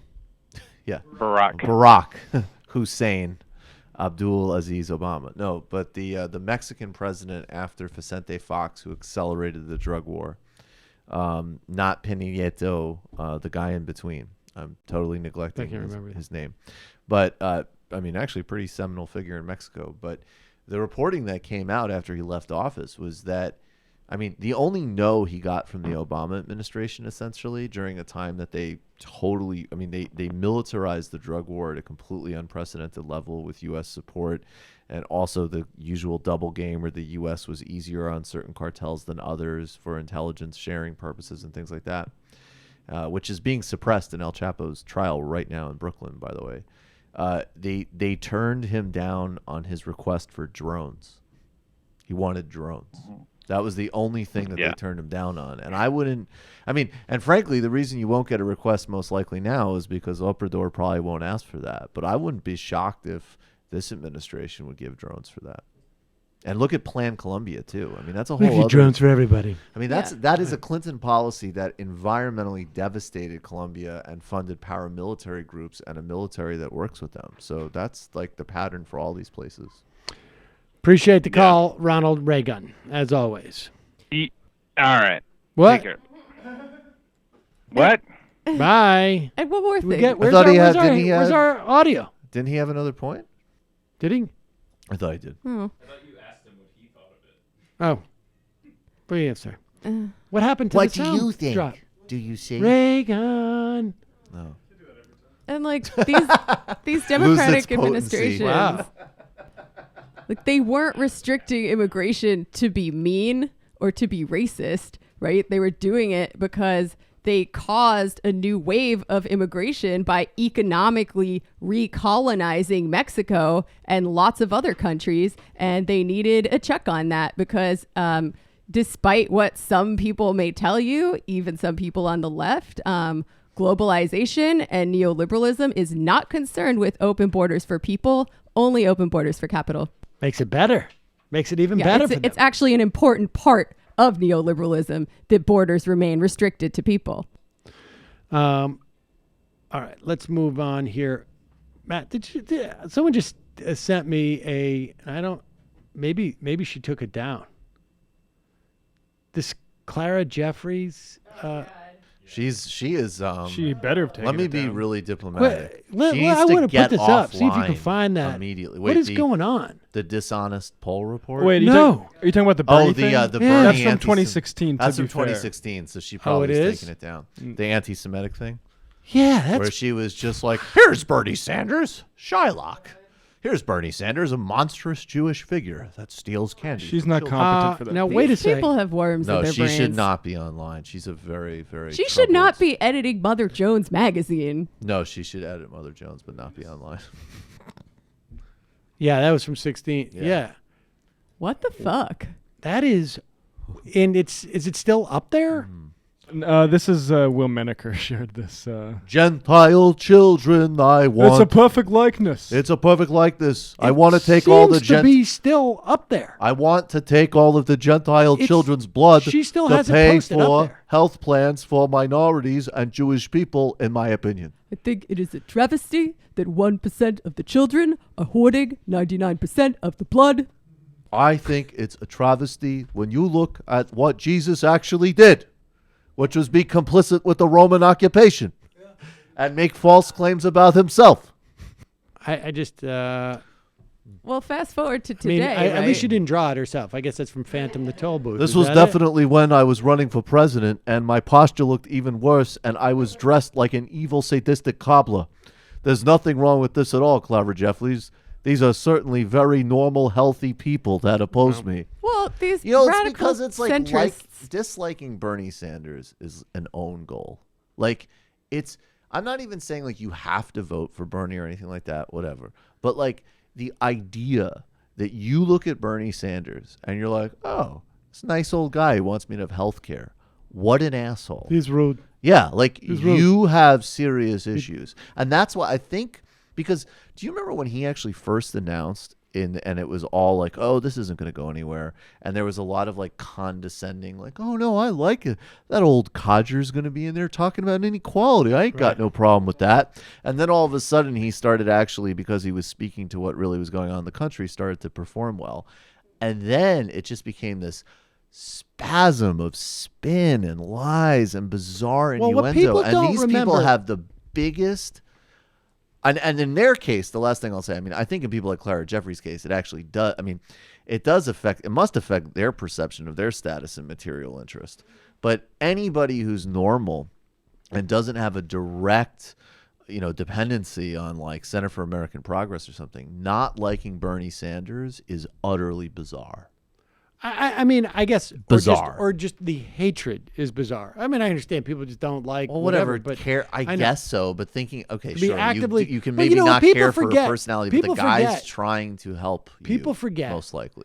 People forget Unless you're an that oligarch. he was virtually silent about Hillary Clinton until later in the campaign when it actually became a much tighter race. Like the whole rigged thing from the DNC, again, I've said this many times, started with Martin O'Malley. Well, and also in the context of the debates. That is the first time any of that was out there. Now, you never heard anybody criticize Martin O'Malley because he wasn't a threat to win. But that's the reality. Well, he went, in terms of objective reality, he went very easy on her. I mean, I Kid think gloves. like there definitely, and I'm not saying he should have done otherwise, but I'm saying that I'm not that I'm agnostic about. But in terms of like objective reality, the campaign he ran against her, by the standards of a modern presidential race, as gentle as you can imagine, and also that bizarre, like on one hand she's like this ruthless political boss, and on the other hand, like, oh my God, he actually debated her. That's sexist. Right. Is some of the most bizarre, incoherent, weird, disingenuous thing imaginable. Let's and not. I really hope. Let's I really not hope expend that too much tweet. time on this until. Well, it hopefully, becomes- I'm Did just you hoping see the to new see one? it off before it starts. Well, she did a new one Because the new other one, day. it just the new one's more shows you substantive. Yeah. how hypocritical these people are. Because This is they're not amazing. afraid to like tweet a Shylock picture or concern troll about whether or not Americans are going to vote for a Jew. And then they're perfectly comfortable turning around and saying, oh, Bernie's a white man, so he's too Wait a second. privileged. This was- We got to explain this poll. This poll. Okay. read what she says. Okay, this she is wrote, the Clara survey Jeffries tweet. asked black women to say who's among their top 3 candidates. Kamala Harris got 71.1, Beto 38.3%. You know, I saw this and I was like, that to me seems very weird. Not the Harris part, the Beto part. Beto part, like what? Do black women across the country, does anybody across the country, like in the general population, really know who Beto is? Like, I can understand it amongst activists maybe. Biden 25, Booker 25, essentially Warren 22, Abrams 15, Bernie 12. And it should Bernie's never going to be the nominee unless he turns these numbers around. Now, if it is a survey of, I don't know how many black women you need to do to get the statistical, you know, what the margin of error is, but it turns out that Current Affairs writes, Clara, the statistics is incorrect. 1, this was not a survey of black women, with fewer than 50% of respondents being black. And 2, only surveyed political donors, strategists, and elected officials.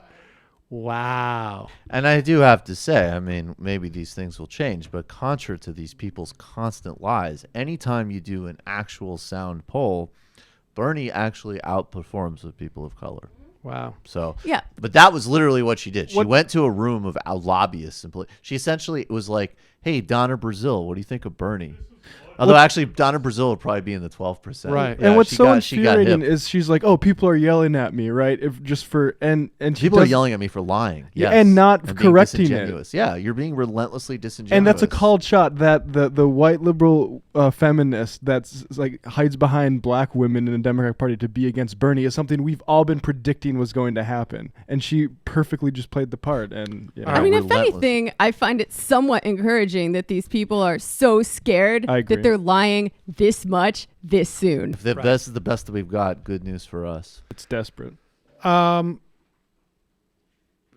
We've seen this before, folks. Advertisers fleeing Fox News shows. We saw it with Glenn Beck. In fact, it, in many ways, really hurt Glenn Beck's career, at least insofar as he was going to be on national television. There were other factors, I think, that made him too costly for Fox. But it hurts when advertisers do this. I mean, when advertisers abandon a show. Now, there was a tweet by Jack Schaefer, and we can sort of set that aside. He's from a slightly different era, but Nate Silver backed it up. And maybe we can put that up, where he claimed in what was a bizarre tweet that there's some type of slippery slope here. And if advertisers, if people convince advertisers to abandon a Tucker Carlson show based on the premise that he's promoting white nationalism, then, well, he writes, Jack is right, speaking of Jack Schaefer, who didn't like the organized advertiser boycotts against Bill O'Reilly and doesn't like the ones against Tucker Carlson. Didn't read why, but I imagine Nate Silver covers it. The logical endpoint of deeming advertisers to have endorsed the political messages of the shows they run ads on is that only milquetoast both-sidism with a pro-corporate bent will be advertising supported. If any political that should be good news for Nate. Is ad-supported at all. Now, first off, this is not the logical endpoint because he's starting with certain premises. It is not that advertisers are endorsing the political messages. It is that they are enabling the political messages. And if the political messages are extremely toxic, let's say like white nationalism, or just for the sake of logic, since this is a logic game we're doing, let's say advertisers who are paying for a full out-and-out Nazi are on TV. I'm not saying that Tucker is. I'm just using the extreme because this is logic. It has no. We don't have to. We can use an extreme in this sense because it's simply a logical endpoint. The idea that people saying I'm not going to support or enable that, not that I'm endorsing it, but that I'm not going to be part of enabling it, that I'm not going to take my hammer and bang in a nail into a platform that makes that rise up, is not this. It does not inevitably lead to advertisers saying like, I don't advertise. Advertisers saying like, I advertise on mainstream ideas that are not repugnant. That may be, and that advertiser can say, I don't think cutting taxes for wealthy people is outside the mainstream, or that it's repugnant. And advertise, and people can make that determination. But the idea that society has no ability to differentiate between white nationalism and simply somewhat mainstream political ideas is absurd. A. B. We know that on the left, it is a much more narrow band that advertisers will support anyways, because a huge portion of what is frankly mainstream, or at least closer to the mainstream of political thought, is anti-capitalist in one shape or another and is necessarily anti-corporate. So, I mean, that's absurd. That is absurd that advertisers cannot make that determination, that it will inevitably lead to. And here's the proof. There was a boycott of Bill O'Reilly. There was a boycott of Rush Limbaugh when he said that slut stuff about Sandra Fluck. There was a boycott of Glenn Beck. And yet, even white nationalism could get onto television. Even the left. I mean, there has been none. We don't even need to do a thought experiment here because we have seen it actually happen. Yeah. There is plenty of room for all this garbage. Wouldn't it be better to do exist. A thought experiment than talk about what actually happened? But even that would be unfair. Both the thought experiment and the reality belie that point. Well, there's a different thought experiment. This is kind of what we were arguing about yesterday, and I agree with you, Sam. There's no rule that the right and the left have to be treated the same.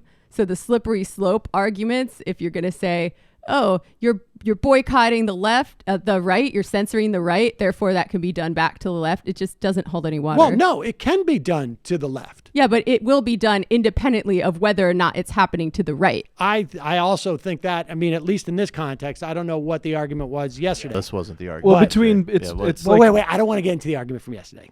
I'm sorry, with all due respect. I want to get to this Tucker Carlson thing because Tucker Carlson's an ass, and I want to encourage people to speak to his advertisers and have him dumped. Now, I will say this. I'm also aware, someone sent me, it happens, of the promotion of Tucker. Tucker got one right. He had Mark Blythe on, and it was from someone who had also had Mark Blythe on, and it was really about that person masturbating to himself and telling himself, I'm great because Mark Blythe is on Tucker Carlson. But let me just tell you this. When you expose your audience to a guest that you like being on Tucker Carlson's show, that does not help the guest that you like. That helps Tucker Carlson. Period. End of story. That's the reality. And even if Tucker Carlson comes to the realization, and you want to take him seriously, that he's actually doing it, that somehow our economic system is unfair, he is doing it in service of something that is very, very bad. And so even if Tucker Carlson comes up with the idea like, hey, everybody takes their pants off the same way, or everybody looks funny when they're taking a poop, that does not mean that, my point being, that just even Tucker Carlson validates something that you agree with. Understand, when you communicate that to your audience, all you're doing is promoting Tucker Carlson. You're not promoting the idea. Because if you think that Tucker Carlson is a bad person, the fact that even he validates ideas you have does not get your idea anywhere. Okay? Just so you understand. Because that, for some dim people out there who are so overtaken by their own ego that they get excited that one of their guests are on there, or that they're trying to curry favor with someone who has a bigger Twitter following than them. I just needed to put in that side. Subtweet. But here is, that was a subtweet. Here is Tucker Carlson promoting more white nationalism. Drafted, including Genaro Lopez and an awful lot of people just like him. Meanwhile, the people profiting from the policy don't want the rest of us to think about it too much. They want us just to mouth the empty platitudes and move on. Nothing to see here. Shut up and go away. Those who won't shut up get silenced. You've seen it a million times. It happens all the time. Pause it. The Hold on for enforcers 1 second. scream, Now, so Tucker here is crying because he's the subject of this ad boycott. And for him, it's a free speech issue because, everyone is guaranteed a spot on television. Everyone is guaranteed their spot there. And all of us can pursue it because we know we have a huge fortune to fall back on. it happens all the time. The enforcers scream, "Racist!" on Twitter until everybody gets intimidated and changes the subject to the Russia investigation or some other distraction. It's a tactic, a well-worn one. Nobody thinks it's real. And it won't work with this show. We're not intimidated. We plan to try to say what's true until the last day. And the truth is, unregulated mass immigration has badly hurt this country's natural landscape. Pause it. There is no such thing as unregulated mass immigration in this country. Not since anybody alive watching this. Not since TV. He's lying. And then the question is, why would someone lie about that? Why would someone lie that we are subject to unregulated mass immigration? They had Mark Blythe on, though. Why would someone lie about that? Natural landscape. Take a trip to our southwestern deserts if you don't believe it.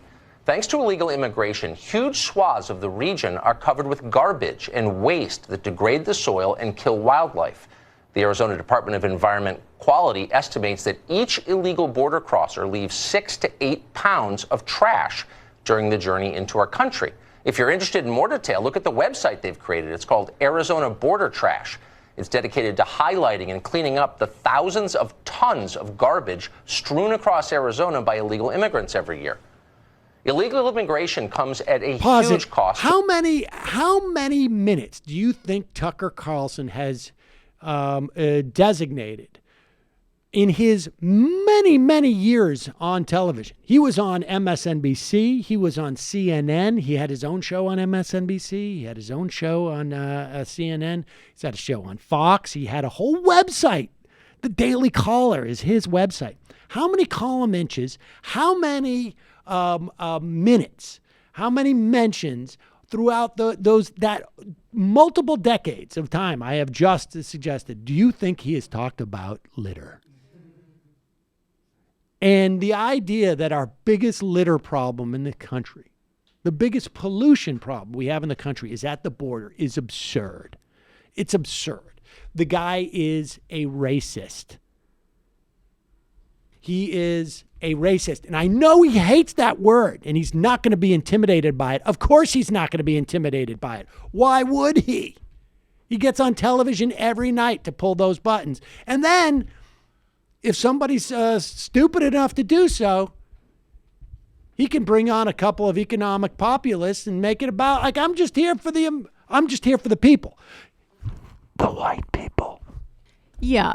I mean, he does a thing that is very disingenuous where he pretends that, the illegal status, the quote unquote illegal status of migrants is just some endemic quality to them and not the result of a very deliberate set of policies in our recent history. Well, forget about even the policies. I mean, we don't call seniors who buy drugs from Canada illegal seniors, because they've broken a law, which incidentally, I will tell you, is a more serious infraction than crossing the border without the proper papers.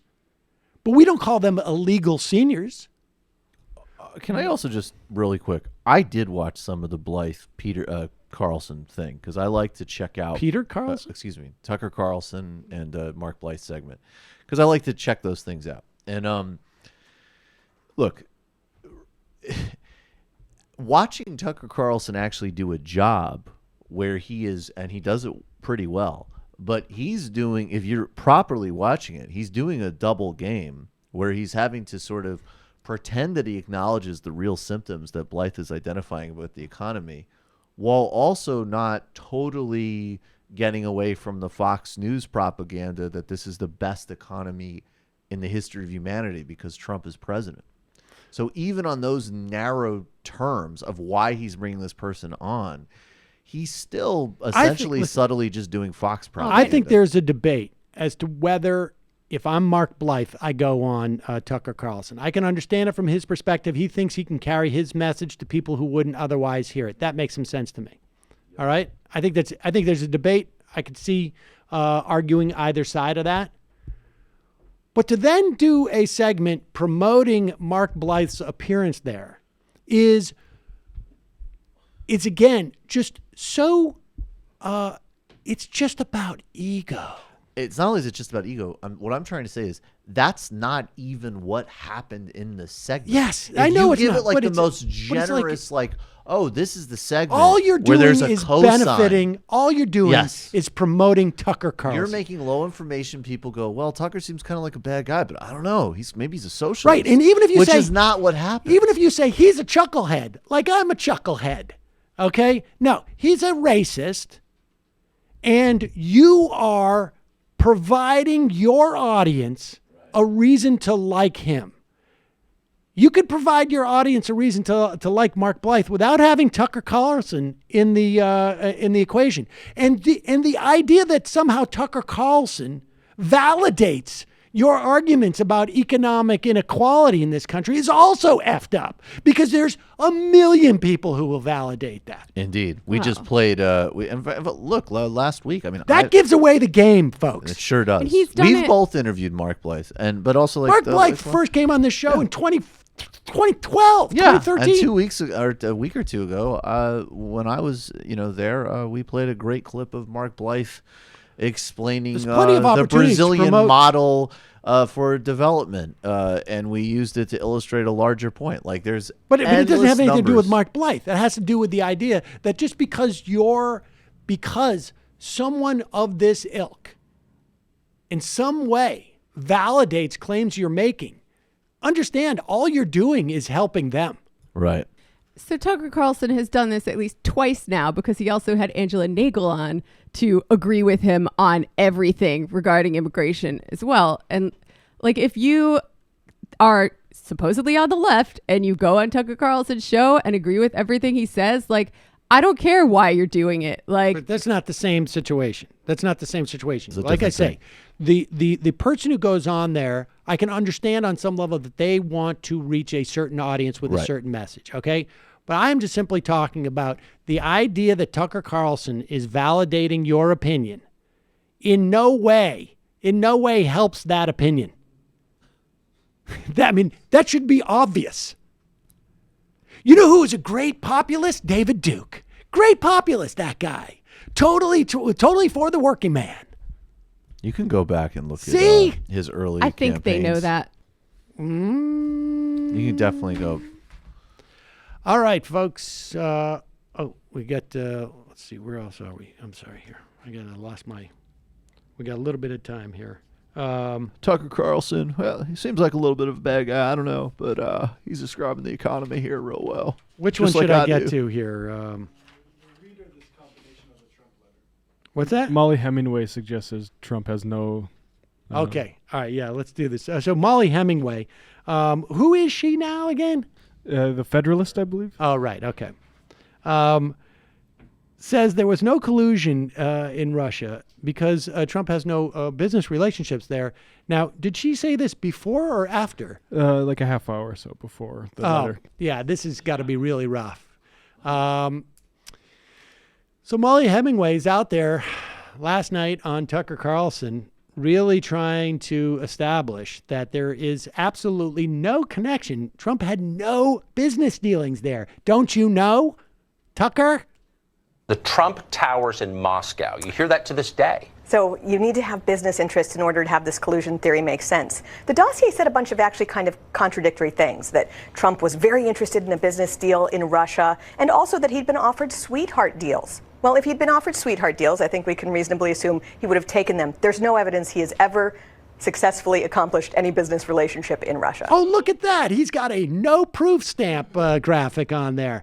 You know, folks, sometimes in cable television, life comes at you fast, because you could be at Tucker Carlson at 9 p.m. saying one thing, and then you turn to Channel CNN an hour later, and then Chris Cuomo says this. Face of the story, or at least the story the president would have you believe. Take a look at this. This is the letter of intent for the proposed Trump Tower Moscow. all right? It is signed by Donald J. Trump. How do I know? Well, because we've been told it was by his lawyer, and it is. And I'll show it to you in a second. Now, I want you to take a walk down memory lane to remind you of what the president himself has said about this project. First, he said there was no deal. Listen to this. I have nothing to do with Putin. I have nothing to do with Russia. I have nothing to do with Russia. We had nothing to do with Russia. You know, for a deal that didn't mean anything, it's a lot of pages, man, with a lot of detail about what they wanted and how they wanted it and how he'd be paid. And there's his signature, okay? Cohen said that this was the case. The president said nothing happened.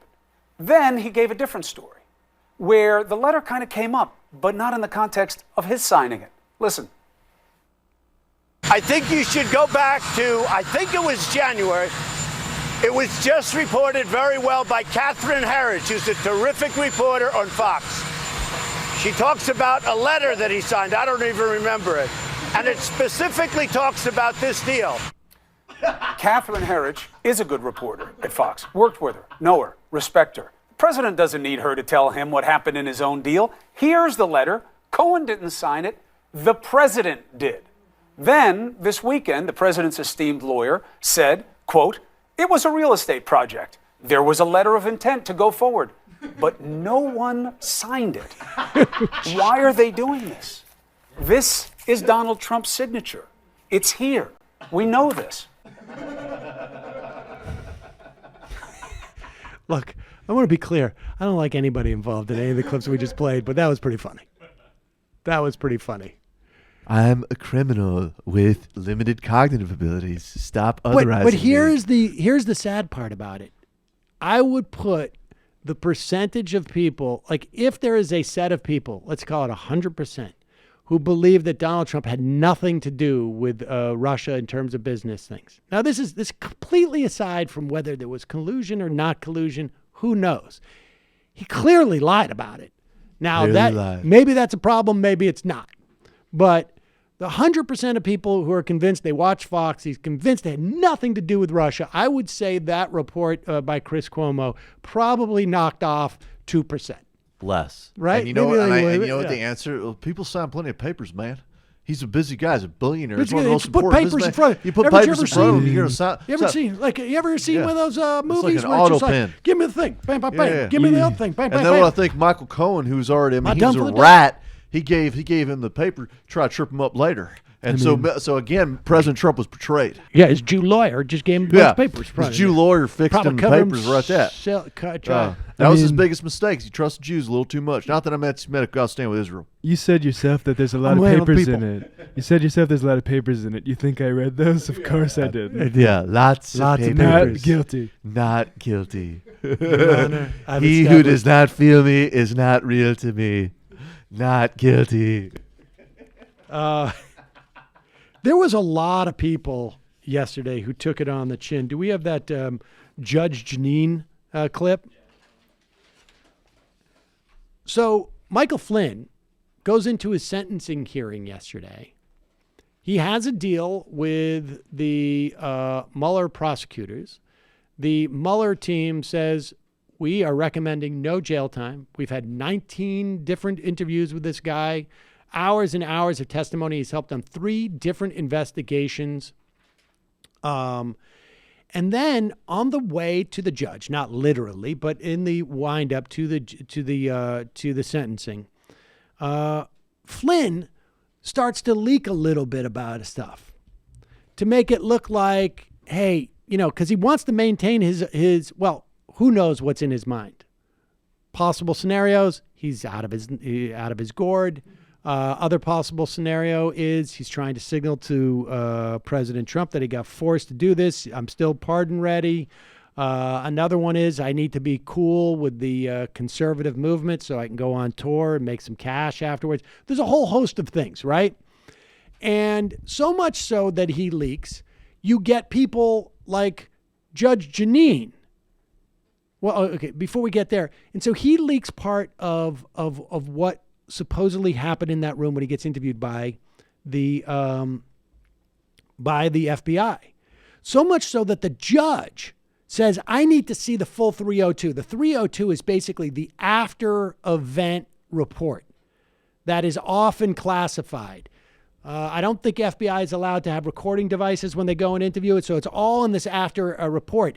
And the idea is this after report is going to show what a sham all this is. They went in there, they entrapped him, and if they didn't entrap him, they trapped him, and if they didn't trap him, they ambushed him.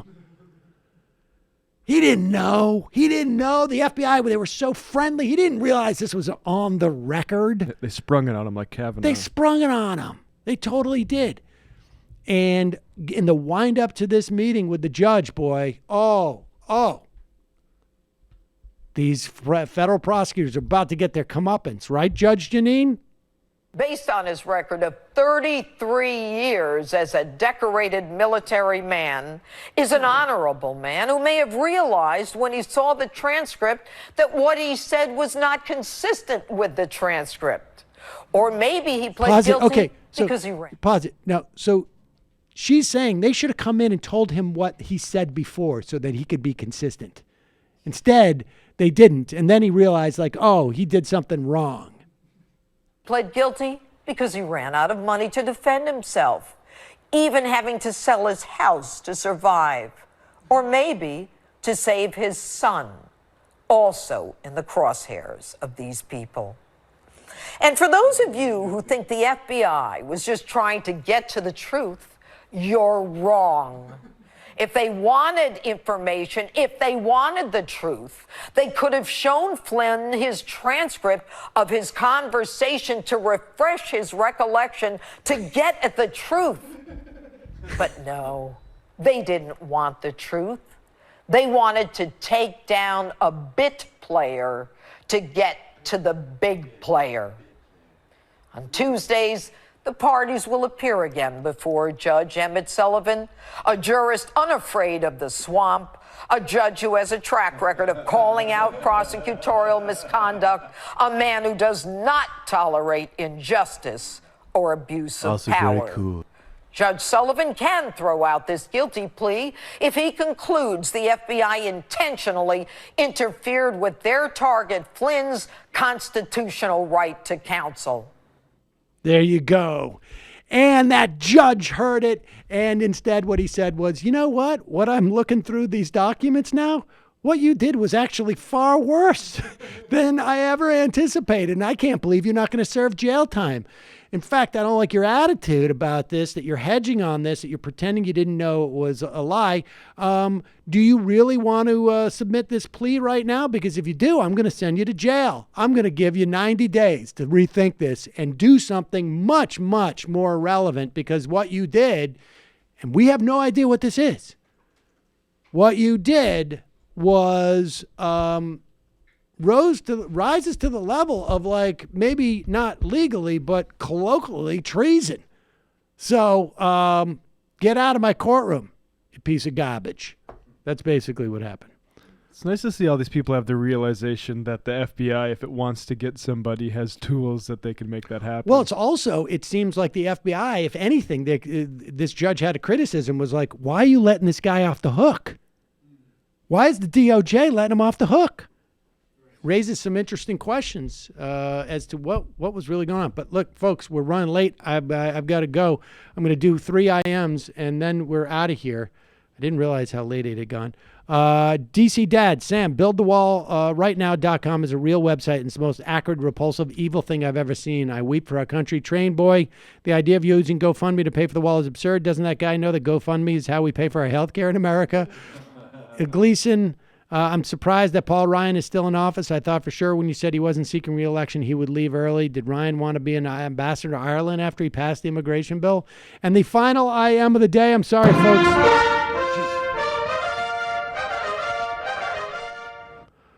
Regarding the shameful death of the 7-year-old Guatemalan girl, Jacqueline Call, the Daily Beast reported on December 15th that she stayed at DHS forward operating base in Mexico, where the government previously found contaminated drinking water. From the article, some agents at the base told the investigators they refused to drink, wash their clothes, or bathe in the water. Yeesh. All right, folks. See you tomorrow. It might take all the strength I got to get to where I want, but I know some